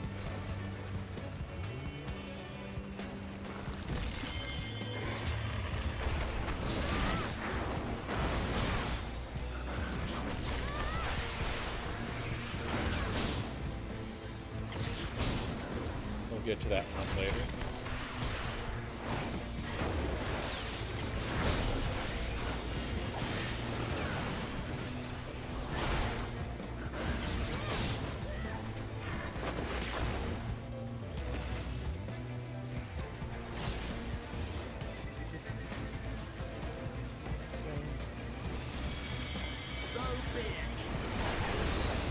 Actually, now that I think about it, Lina is the only dancer that I have.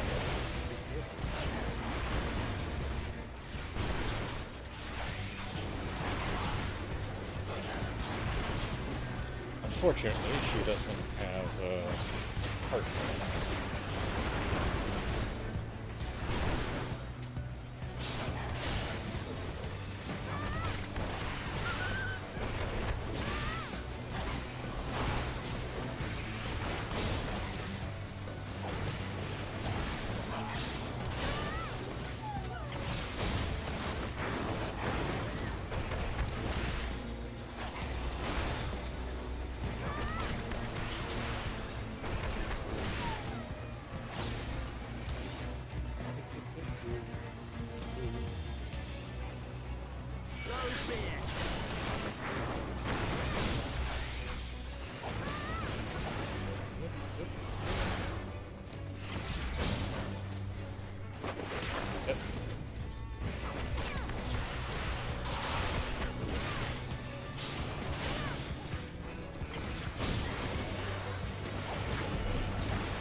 Okay, we got her. Let's see if we can get a little more effective.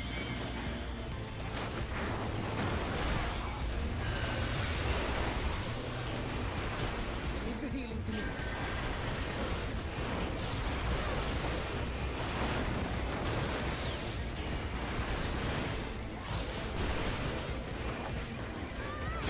I mean, at least she knows how to respect this stuff. Honestly, I think it's a little early. Answer.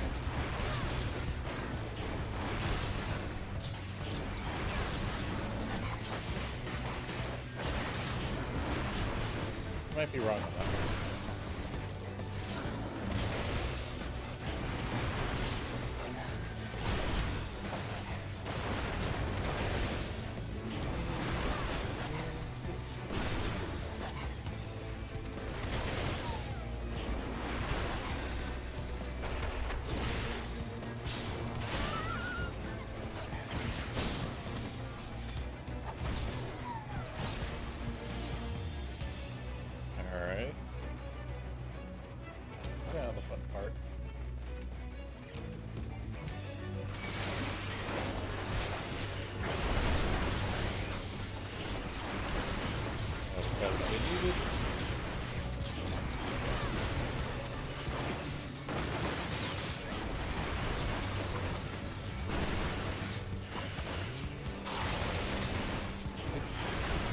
Someone got hit.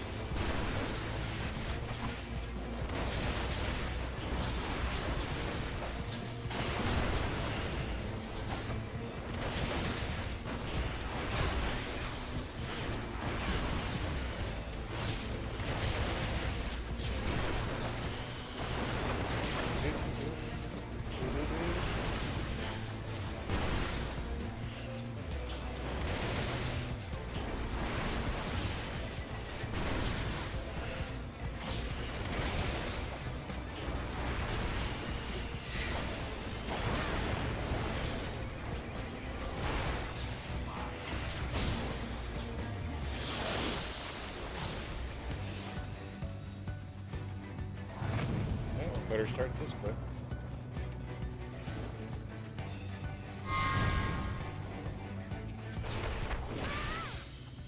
Oh, it got wasted. That sucks.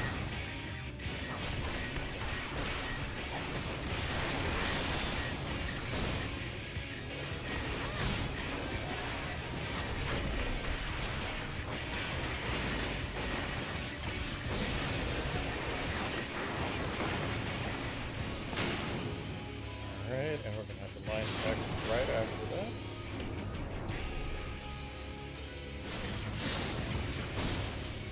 Going with this one-wing angel.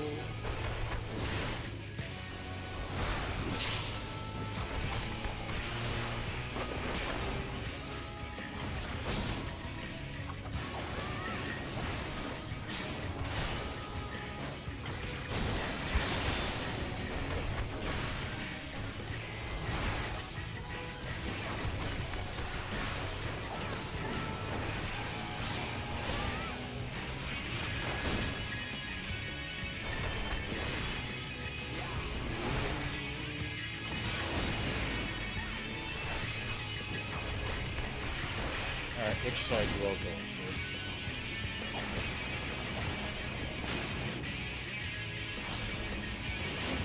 Of course.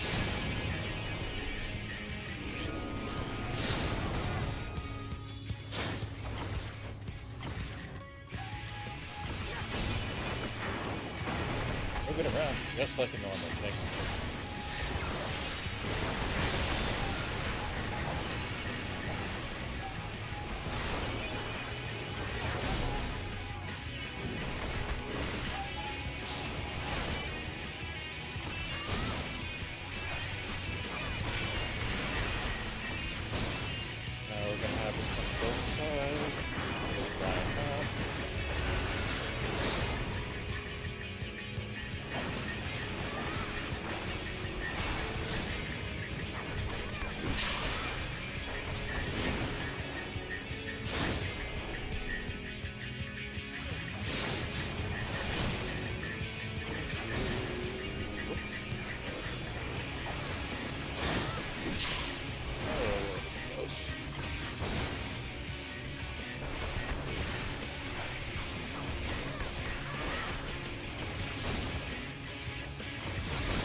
First one down, and that was getting revenge.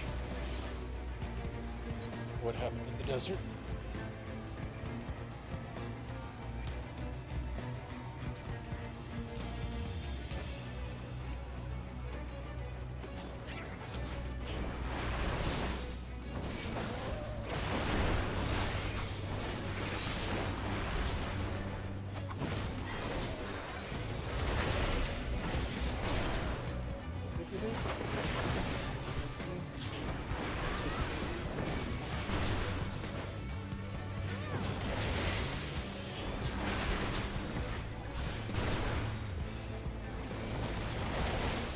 Thankfully, these gremlins don't do that little debuff that they do in Camp 4.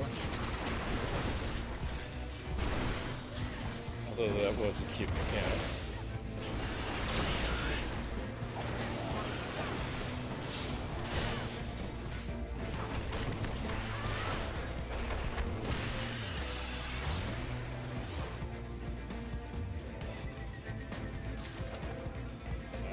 Man, they laid loose place.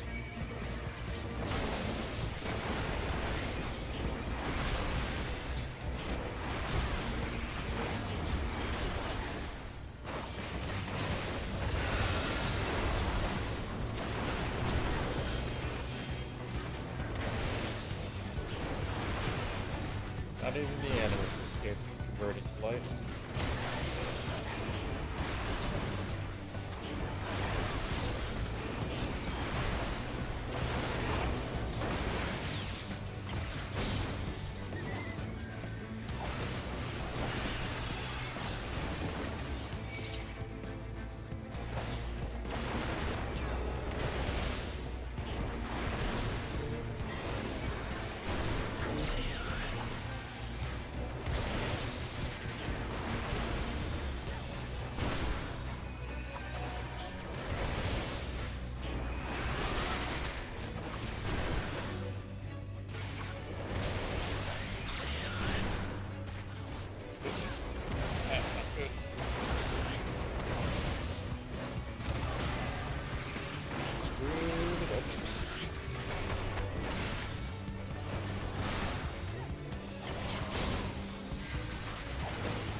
last one.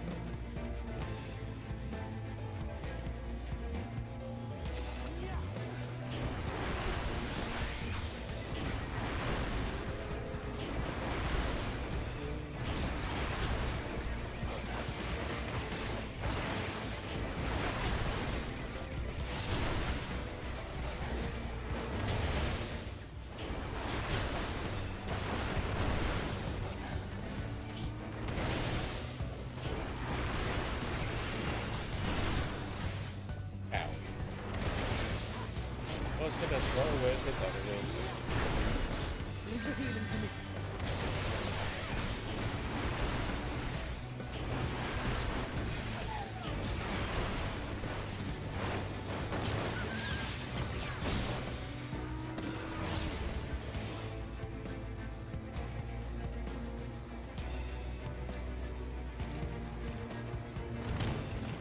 Oh, lovely.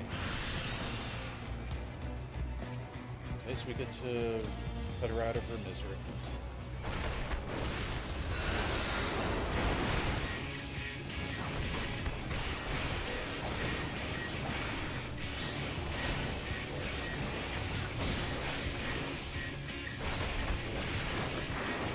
Names that make for some of these attacks are just wrong.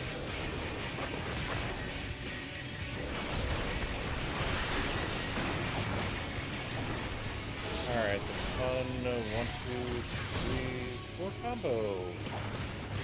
Attacking in sequence.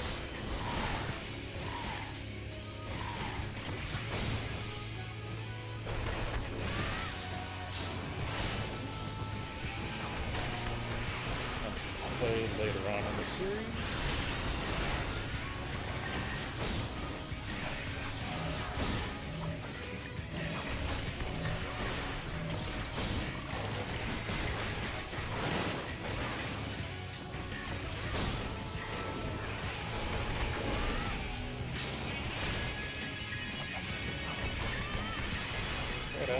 Just a minute.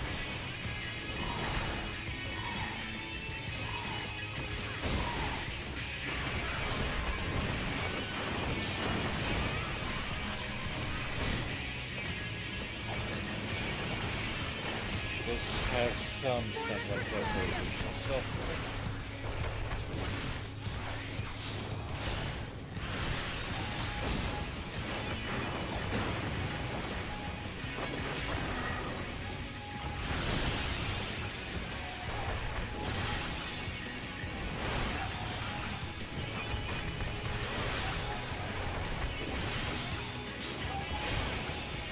Though she is converted, she does have some of her original self. Around.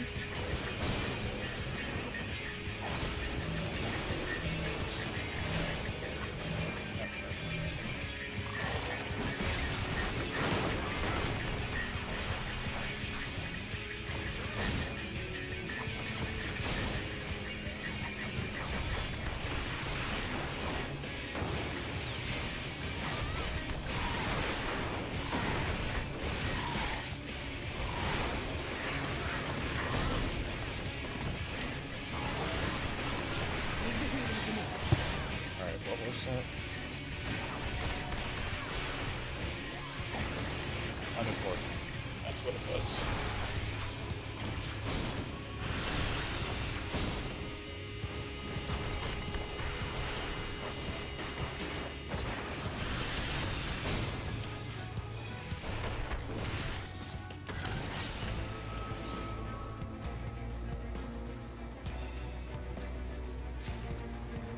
And thankfully, she doesn't have to suffer any. That's the only good news out of that one.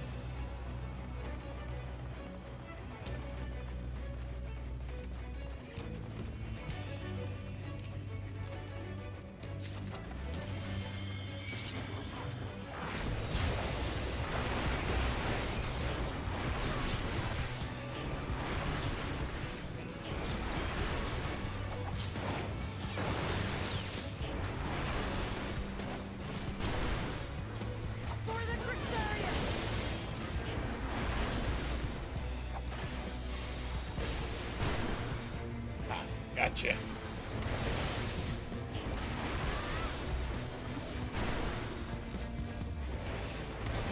They can be stunned. So that annoying little AoE we got.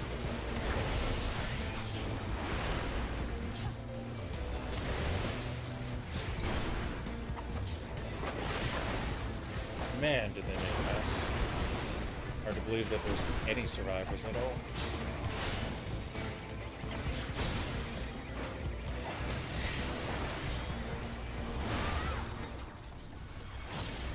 This place is more like a gauntlet than actual bullet.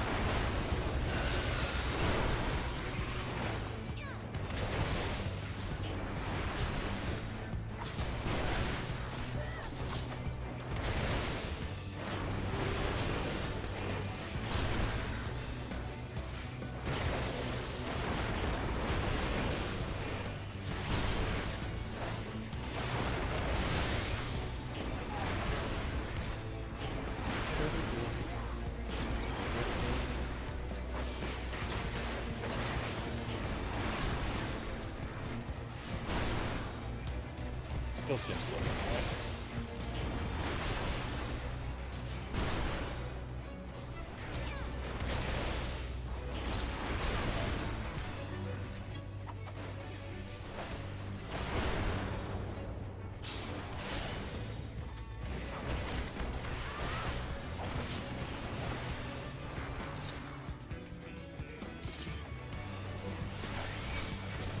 Whoops. That was definitely the wrong thing.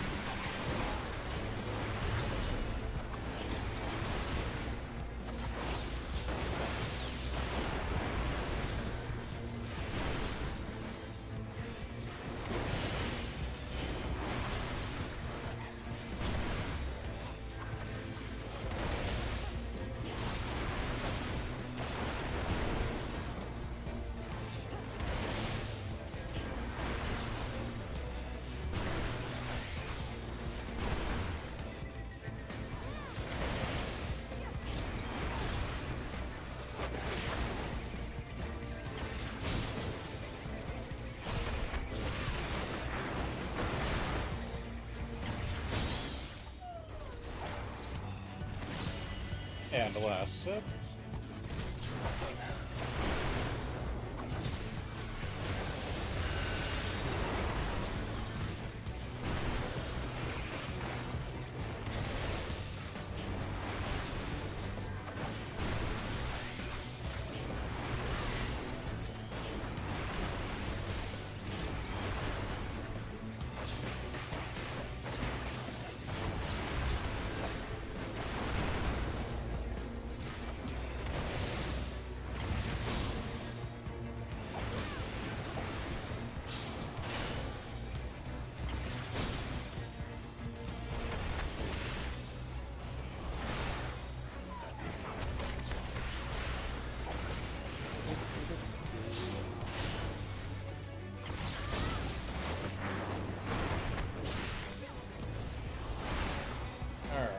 So let's see what a Lightwarden looks like.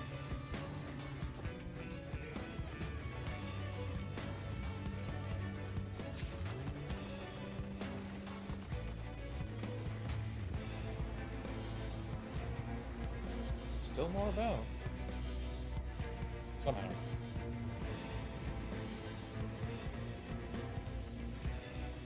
That place is ruined.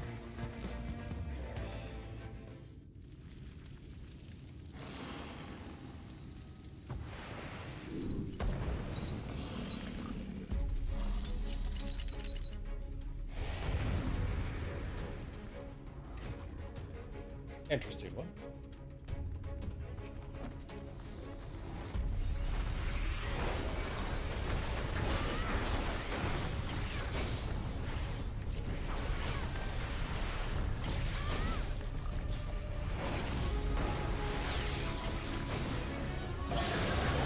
Starting off with the AoE that everyone loves.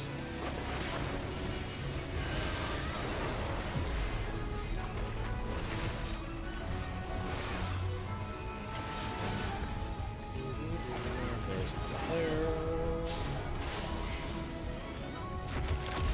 And his separate one. Oh, fun mechanic. Tethering one party member. Straight mount.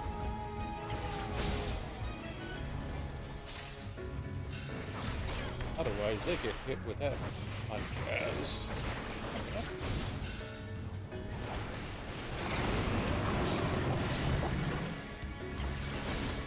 I don't think it'll kill everyone outright, but it does hurt, like, 1 that is a massive overview in each direction.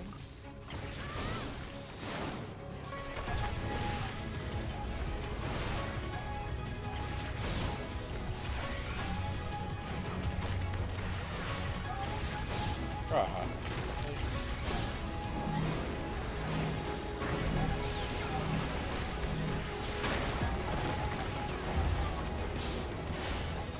Beam attack.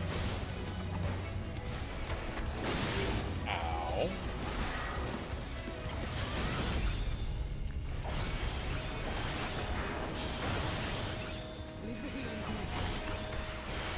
Alphino really going with that whole all you need is 1 HP mentality right now with here.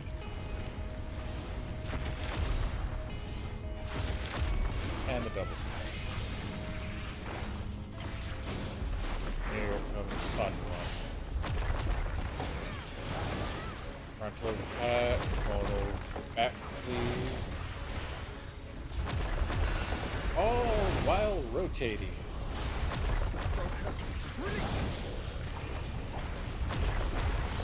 This is such a pain to learn as a caster first few times through.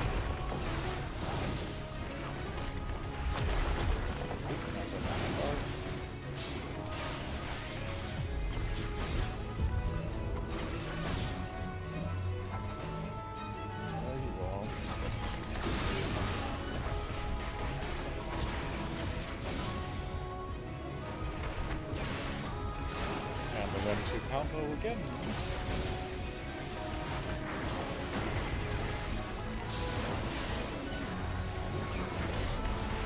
Oh, good. I'm being chained. Awesome.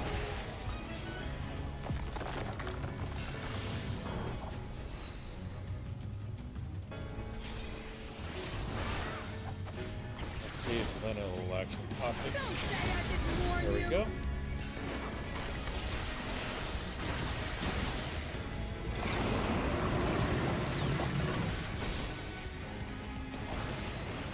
One and only time we get to see her doing a limit break.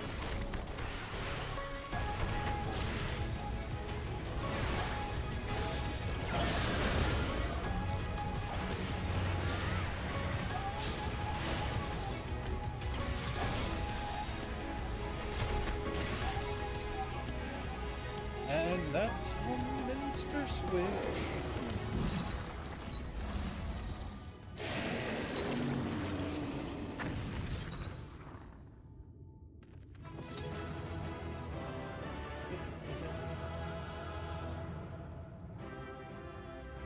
Did what we could.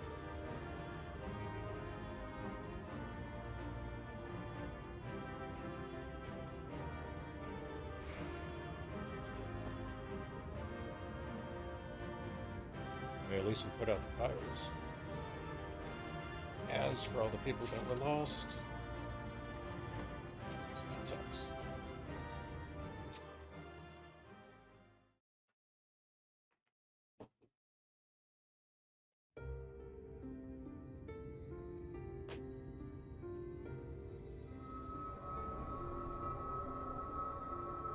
It's releasing its ether. Fall back.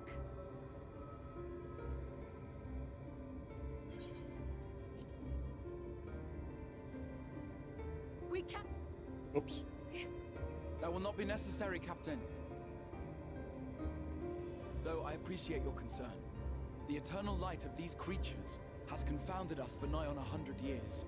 For each we have put down, another has risen up in its place. Born of the self-same ether, relinquished by its predecessor. If we only had Oracite. But now we have a way to contain that corruption.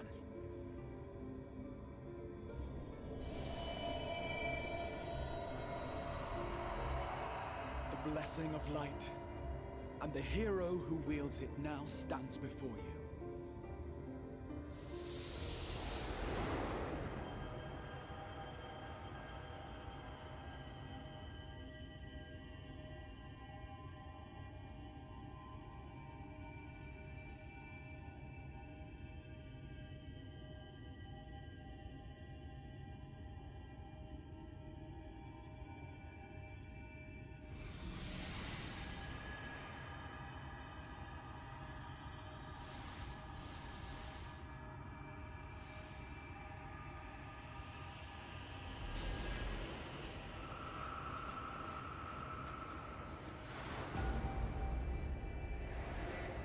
That's probably not healthy, but if you think it'll help.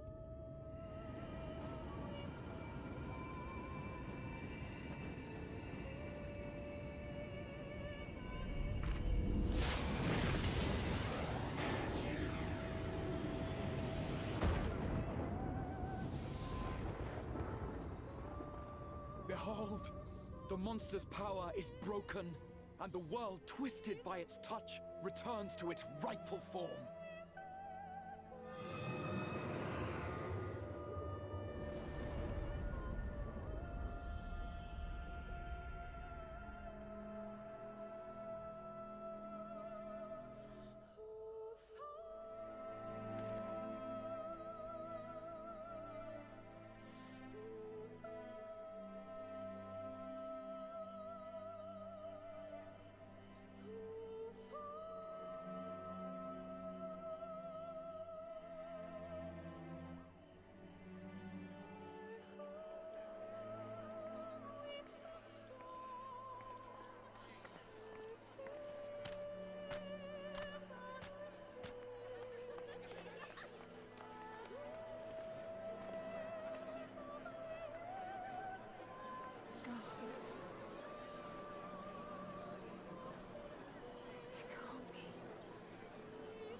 It's so beautiful.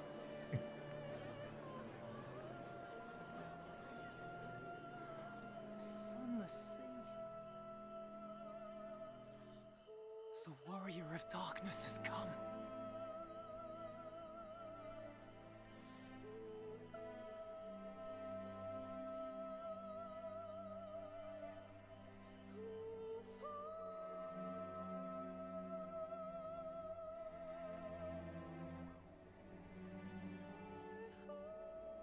Is that what I think it is? The night sky, as it should be. Who are you people? You killed a warden, then bathed in its ether as if it were a spring shower, and now the sky? The legends are true.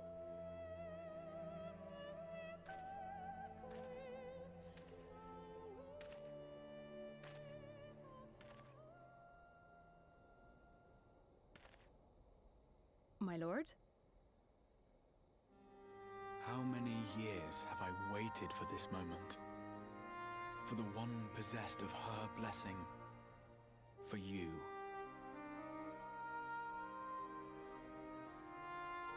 You have vanquished the Lightwarden of Lakeland, and for the first time in a century, darkness has returned to the mantle of night. Without the ever-present light to sustain them, the Sin Eaters will have no choice but to retreat. Yet our victory is far from complete. Though darkness has fallen here, the other wardens yet bask beneath burning skies, feasting upon what little life remains. Even should it cost me all I have, I would see each and every one of them slain, that this world might be spared from oblivion. Not only for the first, but for the source as well. Save one, and we save the other. But, be that as it may, I concede it was wrong of me to summon you to this fight against your will. I swear, on my life, I will one day atone for that deed, but for the present, I beg you, stay and see this fight to its conclusion. Cast down the Wardens and restore darkness to the First. Well, if you insist.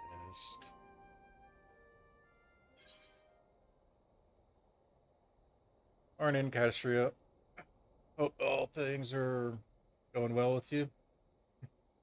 Hope you're not suffering the heat as bad as everyone else is.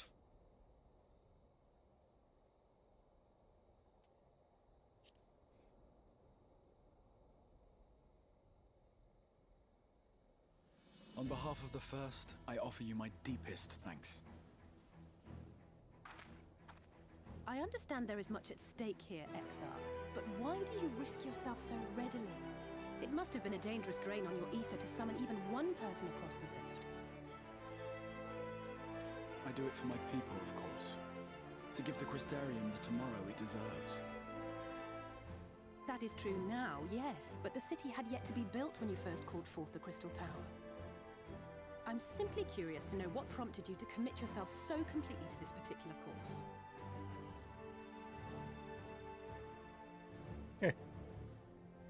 There are things which we can ill afford to lose. And I sensed from the first that I had a part to play in preserving them.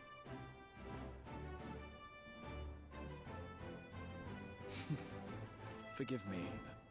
I fear the events of the day may have taken their toll. Despite appearances, I am an old man. One burdened with many difficult memories, some too painful to recall. Old man, my ass. Well then, I'm sorry for pressing. It's a family failing, I'm afraid. One which has served us well more often than not. Needless to say, we will continue to fight at your side until the last Sin-Eater is defeated. Come then, my warriors of darkness.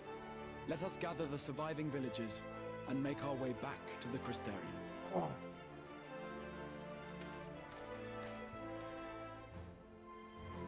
Jesus. What was it? Yesterday we had... Yeah, yesterday I think we actually hit 100. No. This is Connecticut. We're not supposed to have triple-digit weather. Poor AC has been struggling to keep the room below 90. Yeah, I hope you enjoy 4th, if you can.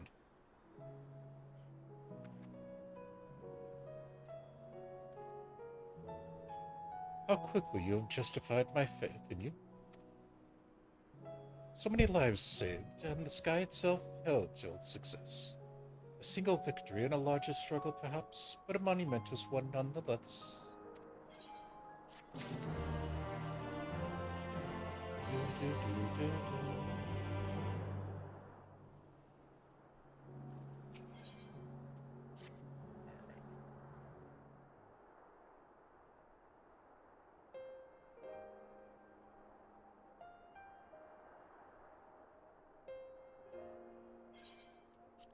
Now, as for how we proceed from here...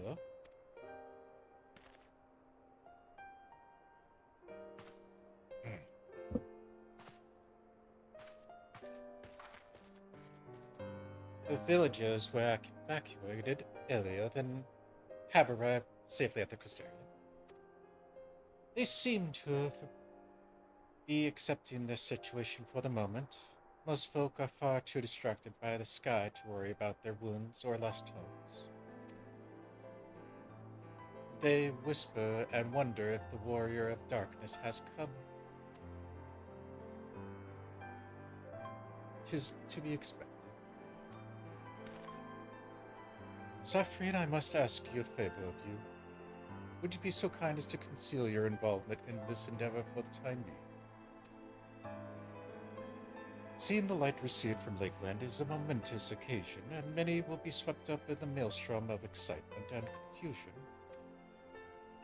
Should you come forth as the legendary warrior of darkness, I fear that no matter how good your intentions, such an appearance would throw the city into disarray.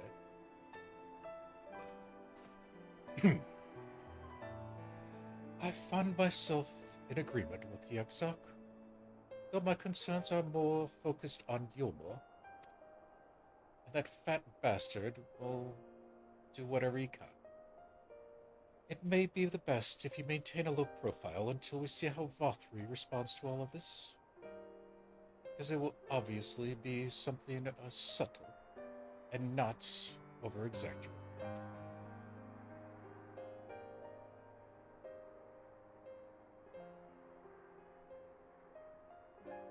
My thanks. Though we cannot freely celebrate your success, pray allow your heart to be buoyed by the joy of our citizens and the joy you surely brought into me.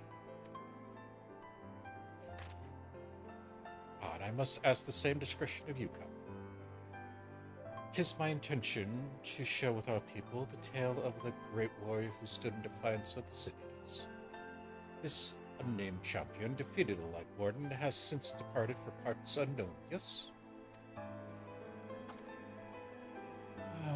As you wish, my lord.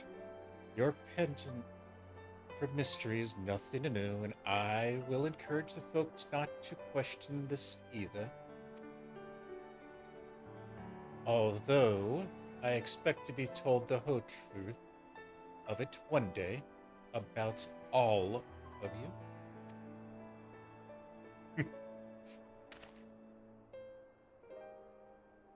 With that settled, I shall return to the Castellum and make an address to the people.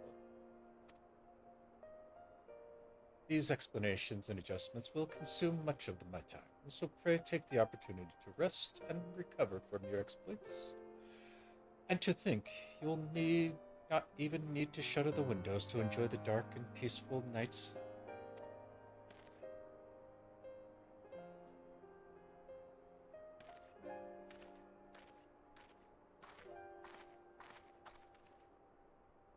I must stay behind and coordinate the evacuation of the remaining survivors.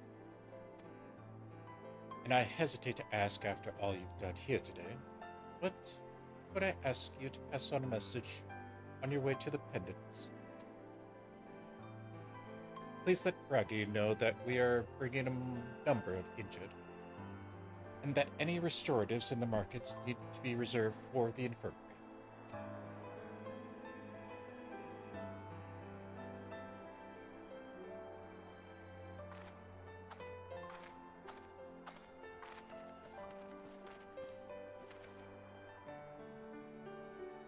We should start making our own way back to the Crystallium.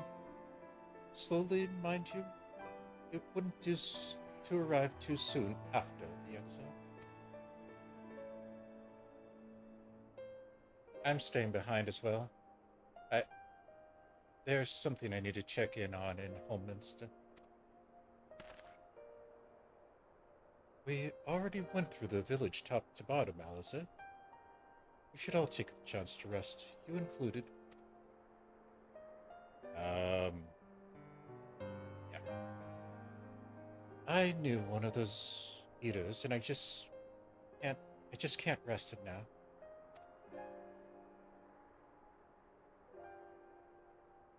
Let her be, boy, let her be. So please, I wish to be left alone for a while. And that means you too as well, Saphrine. I shall be cross if you try to follow me. I promise to find you later when I feel myself again.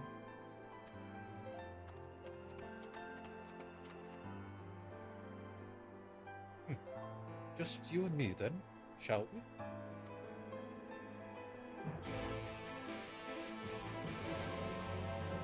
We shall.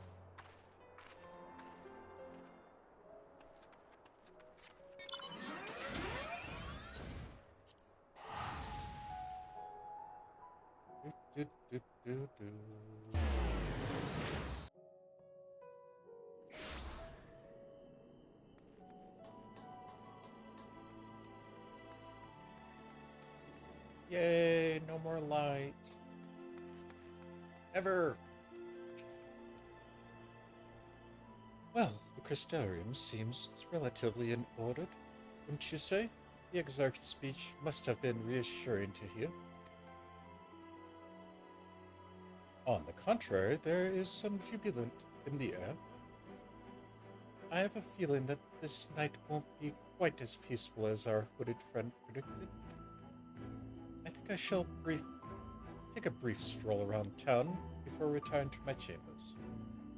Once you've discharged your duty to Bragi, I suggest you do the same. Sleep well, Saphrine. I hope untroubled dreams find you and Alice both.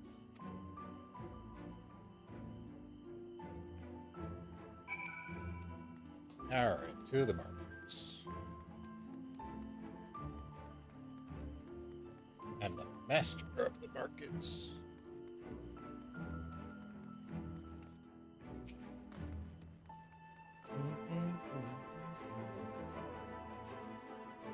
Alright, what can I do for you? Looking to buy our lantern like every other stumbling soul in the city? I see. Well, Captain Lena, again, rest assured that any potions I spot coming in will be set aside for the war. Hang on a moment. If you're carrying messages for the guard, does that mean you were there? The battle at Oldminster? Stalwart lass like you might want to pay a visit to the Wandering Stairs. Make yourself known.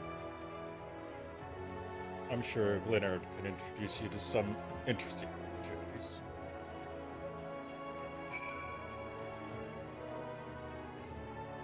And this is how we unlock role quests. Which is going to be a massive payoff.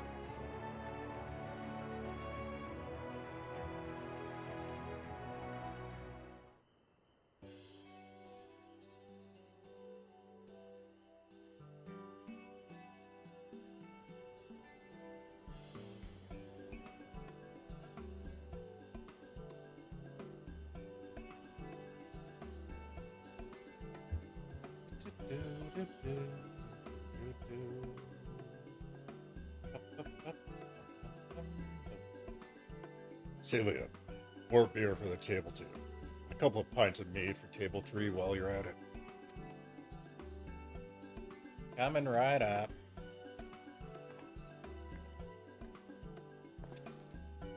Sorry, we're rushed off our feet today, miss. Can I get you anything, drinks around the house? Oh, that's what Bragi has a twisted sense of humor.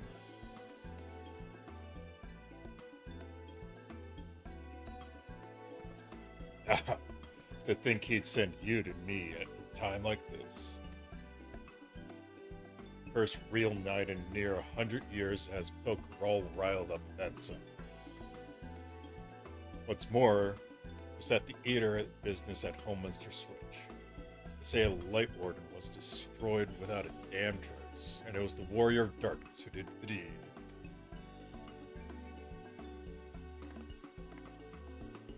I really must apologize for Glenard. He's almost as rowdy as our customers. That's no small feat. A lot of the regulars are bounty hunters, you see. They mostly go after eaters. And the rumor of the warrior's appearance was a spark to their kindling. You know how the weak eaters are drawn to the strong ones, right? They swarm like angry bees around a queen. You need look no further than Homeminster for proof of that. If attacks on that scale don't happen every day, praise the blessed Shadow. No, the more common threats are the strays. No one knows why, but every now and again, the Eater will leave the pack to prowl alone. Those are the ones you run into on the road if your luck isn't foul. They are dangerous to everyone, so the Settlement Council puts bounties on their heads. And our bar here is a convenient place for the hunters to gather and share information. Seems a few of them were inspired by the Warden's slaying even more than most. These are the types who have their sights set on the absolute worst of the strays. Class of eaters that have been dubbed cardinal virtues. Virtue showed up out of nowhere about 3 summers ago. When the historians heard their descriptions given by the survivors, well, apparently they share an appearance with the villains who caused the flood. And if that doesn't send a chill down your spine, they also reported to be as tough as Lightwardens. Not the kind of prey you can take down single-handed. Our virtue hunters had all but given up, but knowing the warrior of darkness is out there has lit a fire in their bellies. Just look at them. That Hume over there with the oversized sword is Grenson. He's in it for the revenge. Wants to recruit a comrade in arms that's as tenacious as he. That Mistale lad is Luke Ware. Don't be fooled by those dewy cheeks. He's as hard a hunter as they come. He just lost a partner and seems to be on the lookout for a new. That's Sarek. Word is he seeks an expert in magecraft to fight the virtue he's after. And last we have Giot. Dwarf and drunkard both. Former king at that as well. Wanted to join forces with a healer and only a healer. Something about needing a mender's wisdom.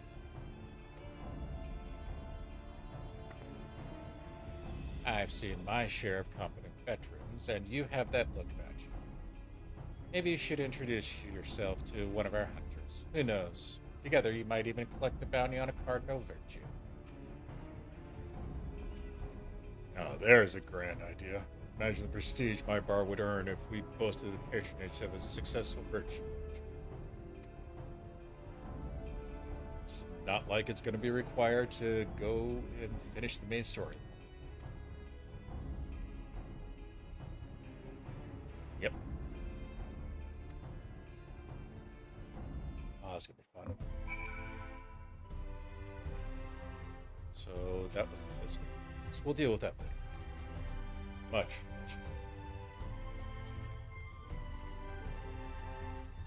But for now, it is nappy time, even though the sun is back.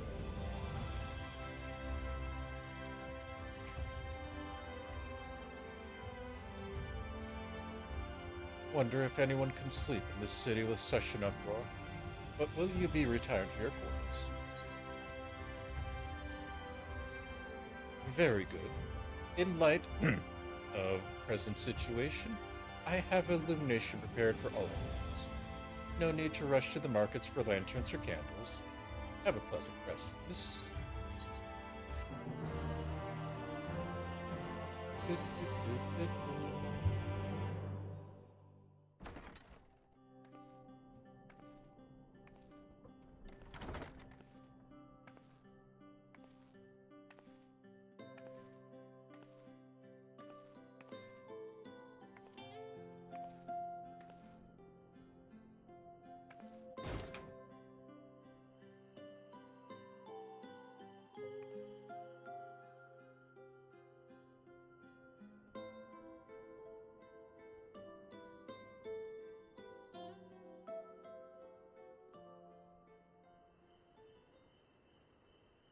So it's your lot's turn to be the warriors of darkness, is it? It's funny how things work out. Wait.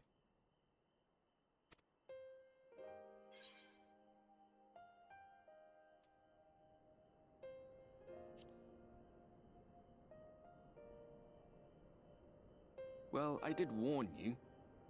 I followed you to Yulmore and then on to Amh Araeng. And I was there when you slew the Lightwarden.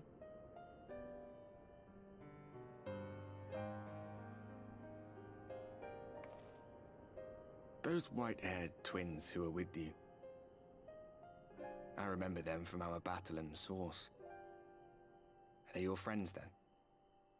Through thick and thin?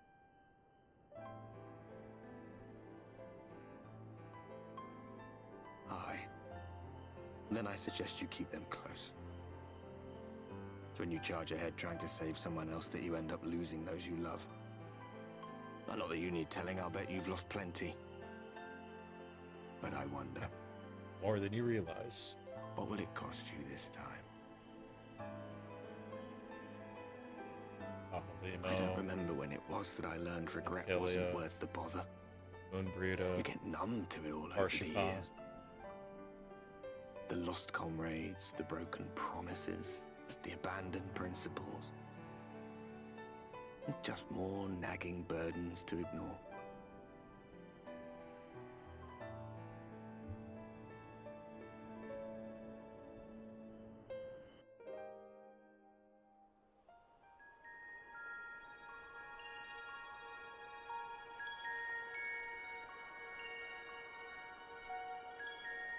So this is what the light was hiding.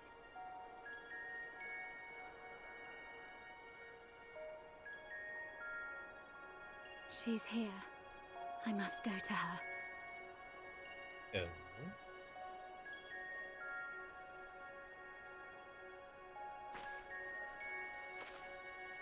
Looks like Minfilia, but it's the wrong profession for Minfilia.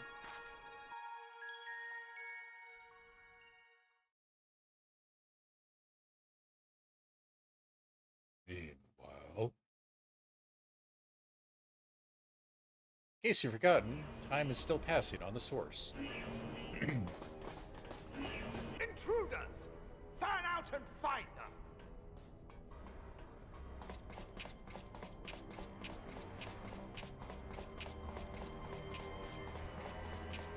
Out of my way!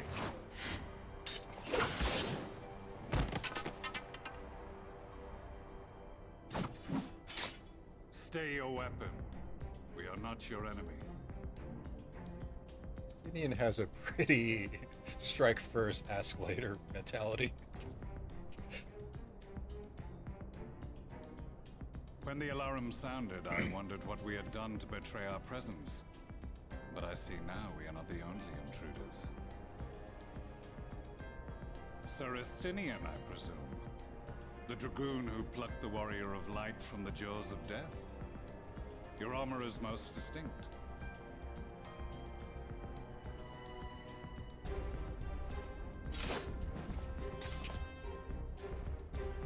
Much as yours once was.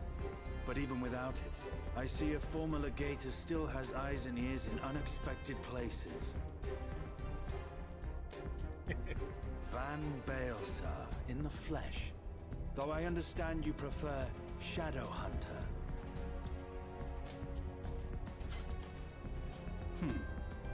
You are in contact with the Scions, I take it.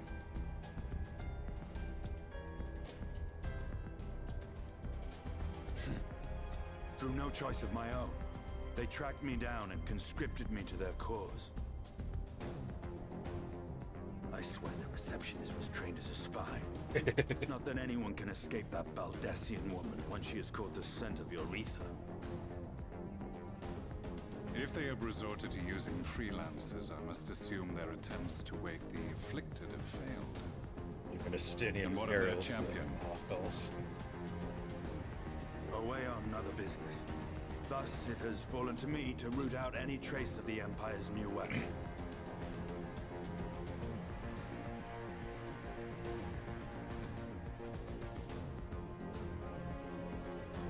If it is Black Rose you seek, you are too late. My people have already completed your mission here. Yet this is but one factory among many. When they caught wind of our efforts, they built additional facilities to ensure production continues unabated. There will be no one left in the lands they conquer. No citizens to conscript. No skills to exploit. Nothing the Empire needs. And they will call it victory.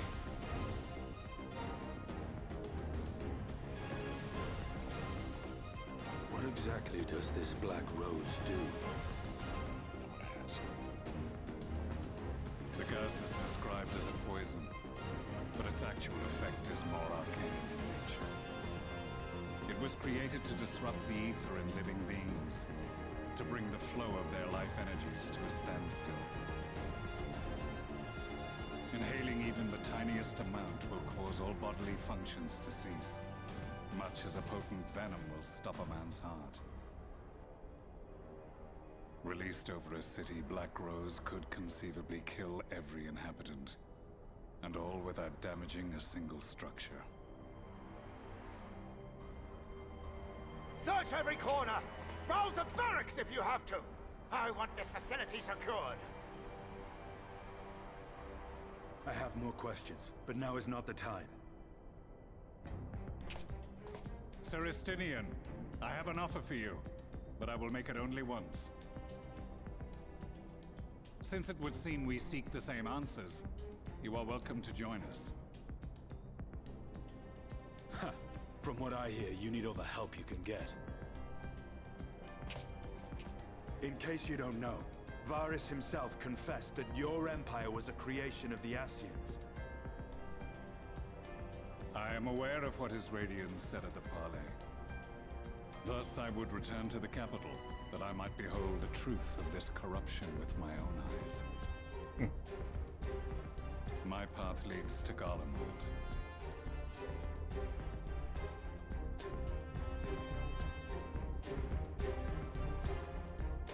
And there we get our interesting pairing. It's funny that Estinian has no issue facing on any monster, any dragon. But a pair of Lalafels will terrify him such.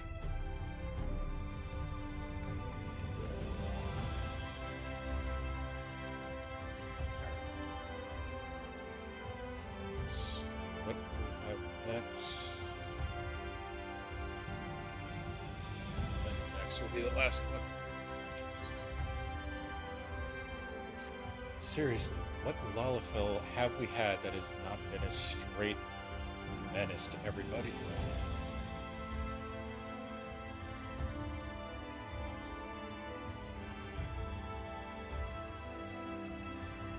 I beg your pardons, miss, but perchance you intend to head outside. If so, I would strongly advise you not stray too far from Crystal. Word has it, Yulmore has dispatched its military to Lightwarden. Given the timing, one can only assume they do not wish to return at once. Even now, the Amh Araeng is in the ocular equilibrium of response.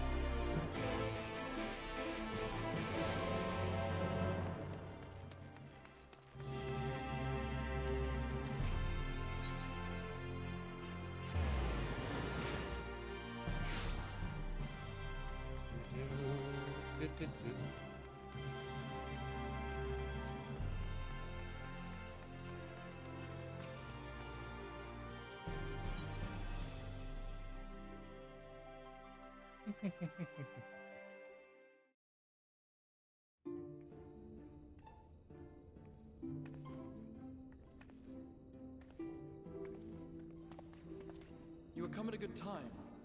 As you may have heard, we have something of a quandary on our hands. I don't think that counts as a good time.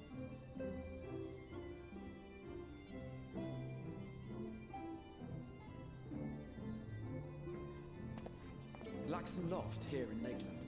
Yulmore has sent one of its airships. They have questions for us concerning the death of the Lightwarden. Their emissary makes his way here even as we speak. I suppose the sky does rather give the game away. Indeed. 'Twas inevitable they would come knocking. The only question was how soon.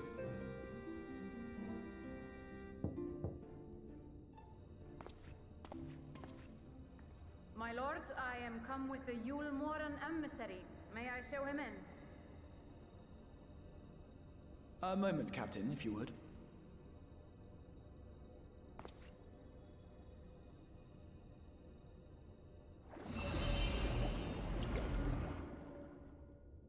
Everyone, gather round.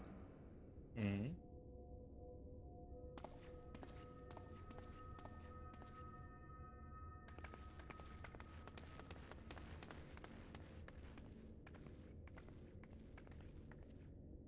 I do not wish to show our hand prematurely. Forgive me this liberty. Vanish.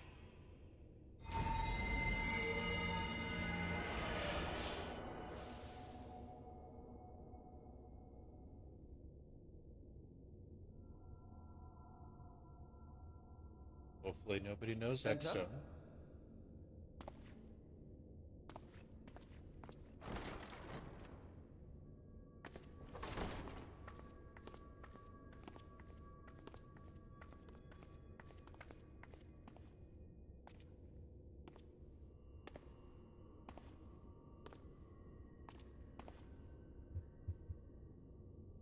Well, well. The commander of the Yulmoran army himself. To what do I owe the honor, General Ranjit?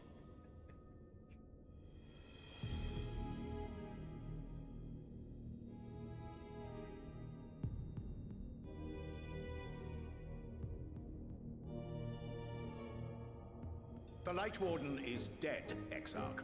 Were your people responsible? You are clearly in some haste, my lord.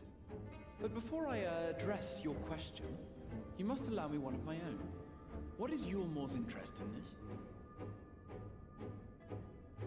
His benevolence, Lord Vorthry, is gravely concerned that the actions of an ignorant few may jeopardize relations between man and Sin Eater. Should it transpire that the Crystarium is guilty of abetting the villains responsible for this outrage, my lord has decreed that it suffer the same retribution.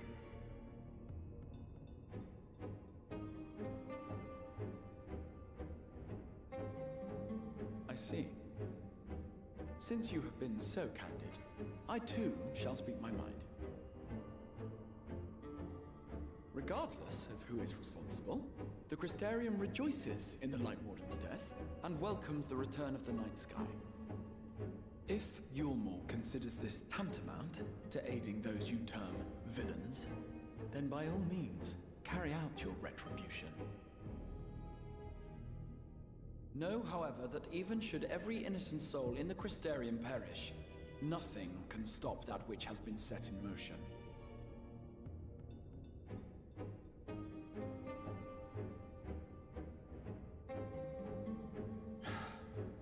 Folly.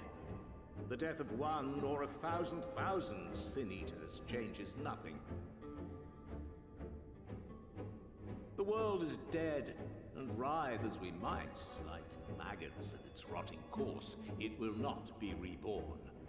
Only by my master's grace may we live out our days in peace. But I waste my breath. You have made your stance clear. I shall relay your words to Lord Vorthry. In the meantime, you would do well to counsel any here who have done more than merely rejoice in recent events, to throw themselves upon Yulmor's mercy, promptly.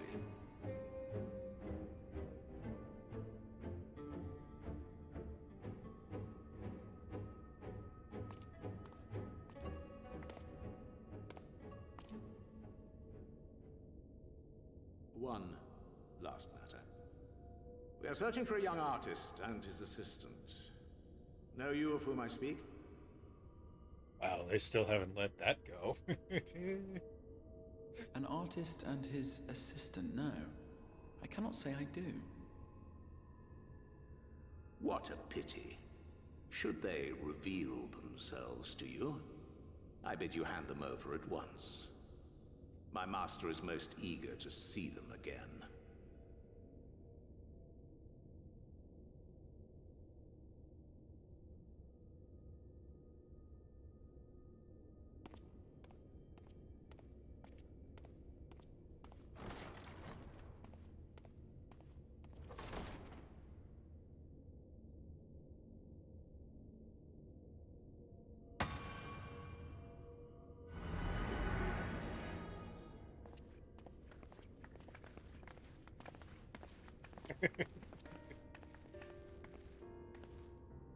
Am I imagining things, or did he just stare straight at us?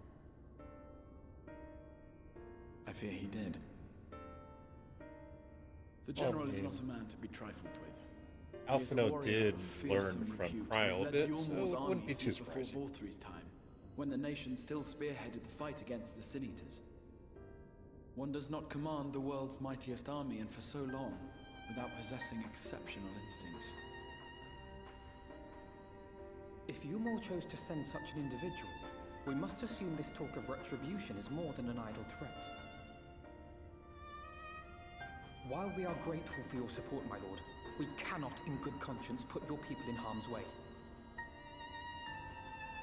It is noble of you to say, Master Alphino, but my people have been in harm's way since long before you arrived. Yulmore has ever yearned to rule over what remains of the world. Even should we surrender the Warrior of Darkness to them, they would find some other pretext upon which to invade. The people of the Crystarium know this only too well, which is why, when the time comes, I am certain they will fight to the last man. If truth be told, I would not have been surprised had Ranjit declared war here and now.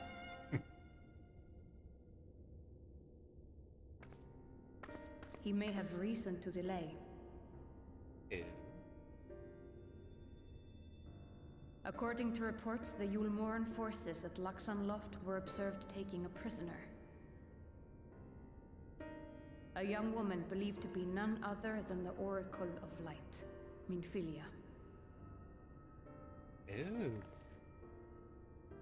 It may be that General Ranjit wishes to convey her to Yulmore before commencing hostilities.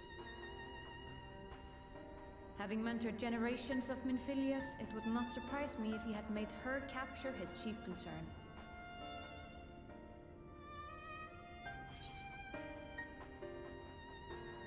Yeah, you might want to lighten us on that whole generation.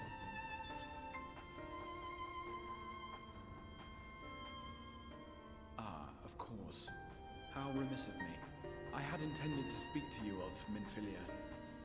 There is, however, much to say, and precious little time in which to say it. I think it best that you seek out Maren at the Cabinet of Curiosity. He'll be able to enlighten you. Alphino, Alize, would you care to accompany your friend? You doubtless have insights of your own to offer on the matter. All right, though I'm still not sure I understand it all myself. In the meantime, I will set about making provisions for war.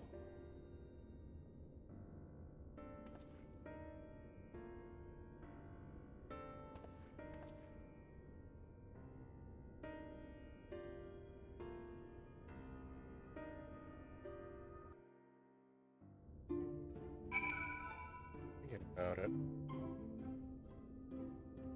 Every expansion, at least one of the Scions has a class upgrade.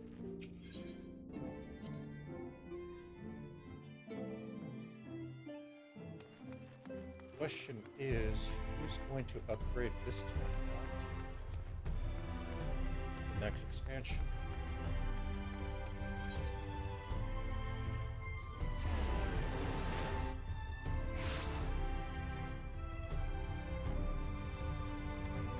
Honestly, it'd be hilarious if it was Tataru finally becoming a summoner.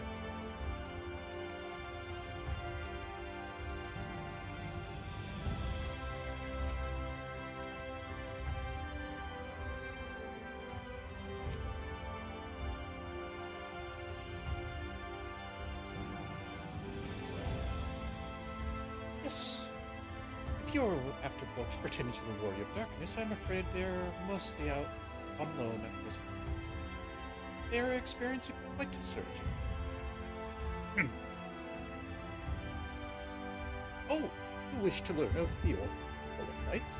Then I would be my pleasure to assist.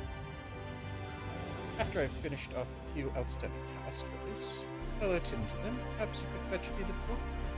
Illustrated tale of the Oracle Light is called. Though it is intended for younger readers, it provides an excellent summary of the subject matter, and the artwork is quite good. Besides, I would not hesitate to recommend it to anyone interested in learning about Minfilia.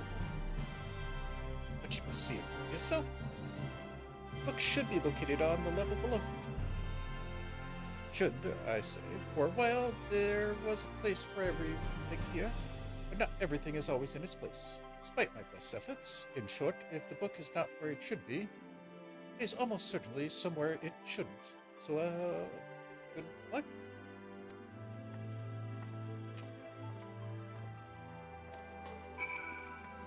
Anyway.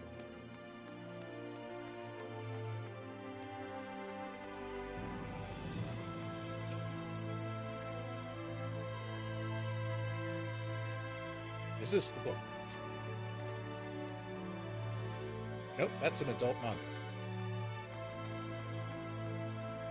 Excellent.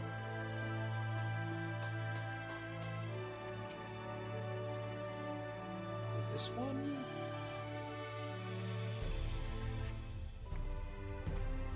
Nope. That's Cloud X Sephiroth.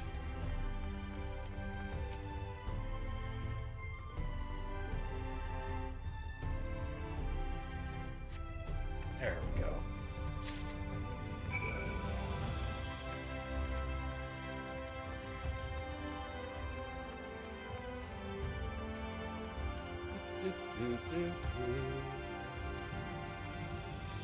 Right. Tell me a tale. Spinner of stories. Have you found the book? Yes, this is the one. I hoped it wasn't too difficult to track down. I'm happy to say I've finished all my pressing tasks. If you want to call your friends over, we can begin at once.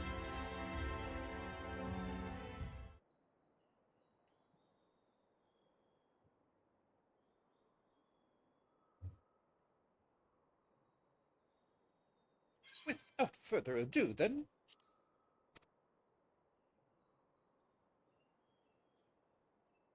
It began 100 years ago, when the flood of light threatened to swallow Norvrant. Just as all seemed lost, a savior appeared who halted the all-consuming radiance. A maiden with hair spun of gold and eyes of the clearest sapphire. Naught was known about her save that her name was Minfilia, and for delivering the realm she began to be revered as the Oracle of Light. After stopping the flood, the mysterious maiden vanished without a trace. But 15 years later, her name would unexpectedly reappear in the annals of history.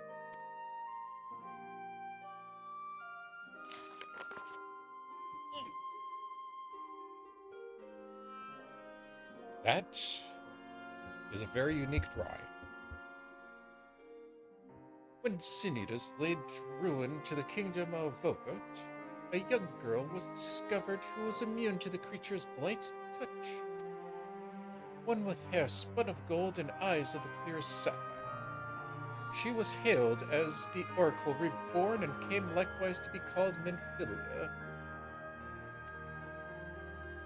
Enlisting in the Yulmorian army, this Minfilia fought and vanquished countless Sin-Eaters.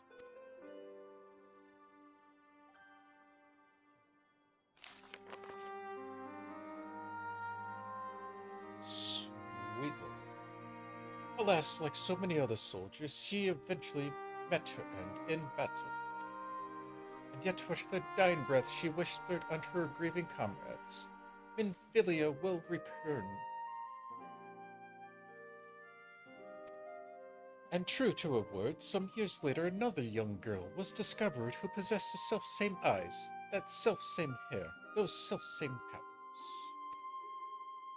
She took to the name Minfilia. She too fought Sin-Eaters as soldiers of Yule. And she too fell in battle. Many more were to follow her footsteps, and so the cycle continues to this day.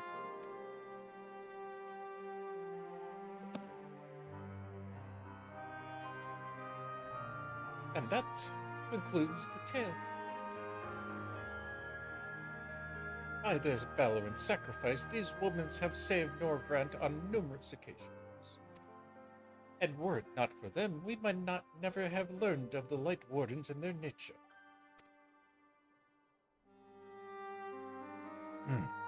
They sound like formidable warriors. Some, perhaps. The truth is rather less simple, though. Though the Oracle is reborn with certain common traits, she does not inherit the memories or the knowledge of her previous incarnations. All the Minfilias thus far were discovered as ordinary girls, unversed in the ways of war and ignorant of the power they harbor. While some embraced their fate and devoted themselves to training, others did not. But all were made to face the Sin-Eaters, and all died to keep our hopes alive. Almost like a maiden sacrifice.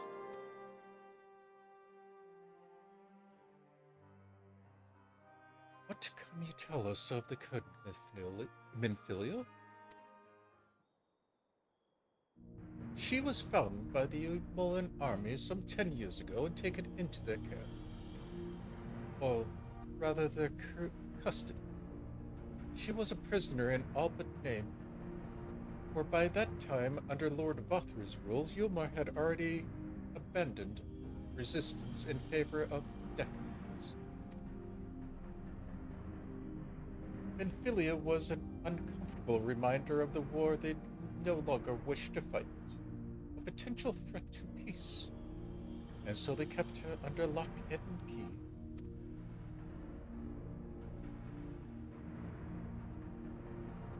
For a long while, we heard nothing more of her. We couldn't even be certain she was alive, save that it was in Yulmar's best interest for her to remain under their control. But then, 3 years ago, a gallant soul strolled into the city and rescued her from their clutches, just like a hero from the tales. Indeed. Well, I believe we have good grasp on Menphilia's tale. Thank you for your time, Lauren. Might I trouble you for a word, Saphrine? Outside.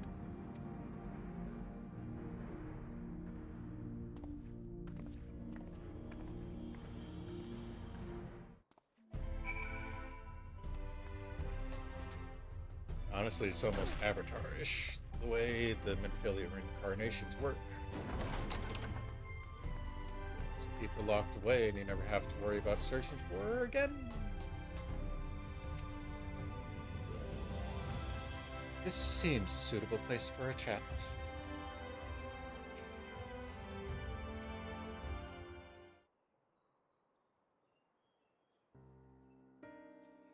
As you will have already surmised, that gallant soul who rescued Menphilia was none other than our dear Thancred. They have since been wandering the land together, never remaining in one place for long, which is why we have not had the chance to meet them.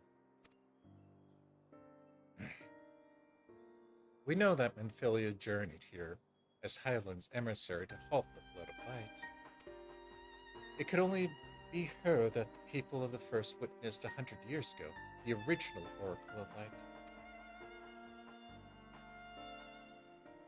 But while there's plainly some connection between the woman we knew and her namesakes, the fact that these girls do not share her memories must surely mean that they are not the same person. Thancred has to understand that. I have no doubt that he understands. The question is how he feels. The question is if he is willing to accept it. Regardless, the Thancred we know would not forsake his charge. If she has been captured, we may be certain he will not stand idle by. There you go again, talking in your roundabout ways. If you think we should rescue Menphilia, just spit it out. It just so happens I agree with you on this one and rare occasion. It's quite clear that this Menphilia possesses Hydaelyn's blessing. And it wouldn't hurt to have a second such individual on our side, right, Saphrine?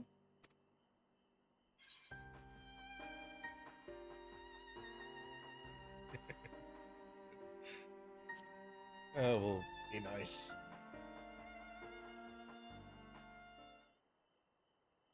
I see you've made up your minds. Excellent. What brings you here? A report and a proposal. First, the report. Our scouts have confirmed that Eomoran forces at Luxloft do indeed have Menphilia in their custody. For the present, they are holding her there. We can be certain that they will move her to Eomor ere long. Should that happen, we may be forced to give up her as lost. So, if we are meant to act, we should do so quickly.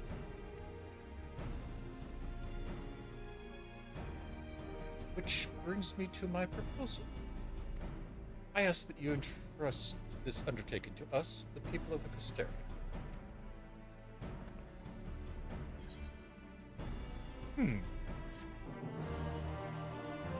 There's a way to set it off.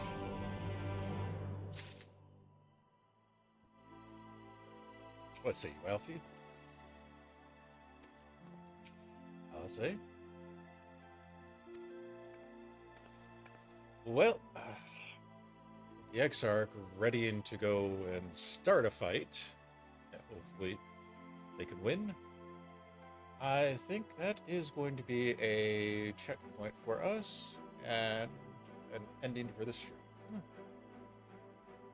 So, let's see. We went all the way to Amh Araeng, met up with the red version of Alphino, had the unfortunate misfortune of watching Caretaker get converted by a Sin Eater into another Sin Eater. Came back to the Castellarium just in time to save Holminster Switch from its invasion by a Lightwarden. Ended up taking out the Lightwarden, absorbing the Lightwarden, and bringing back the darkness of night, which all in turn managed to piss off Yulmore, piss off Vothra. Because we have a long standing tradition of doing that.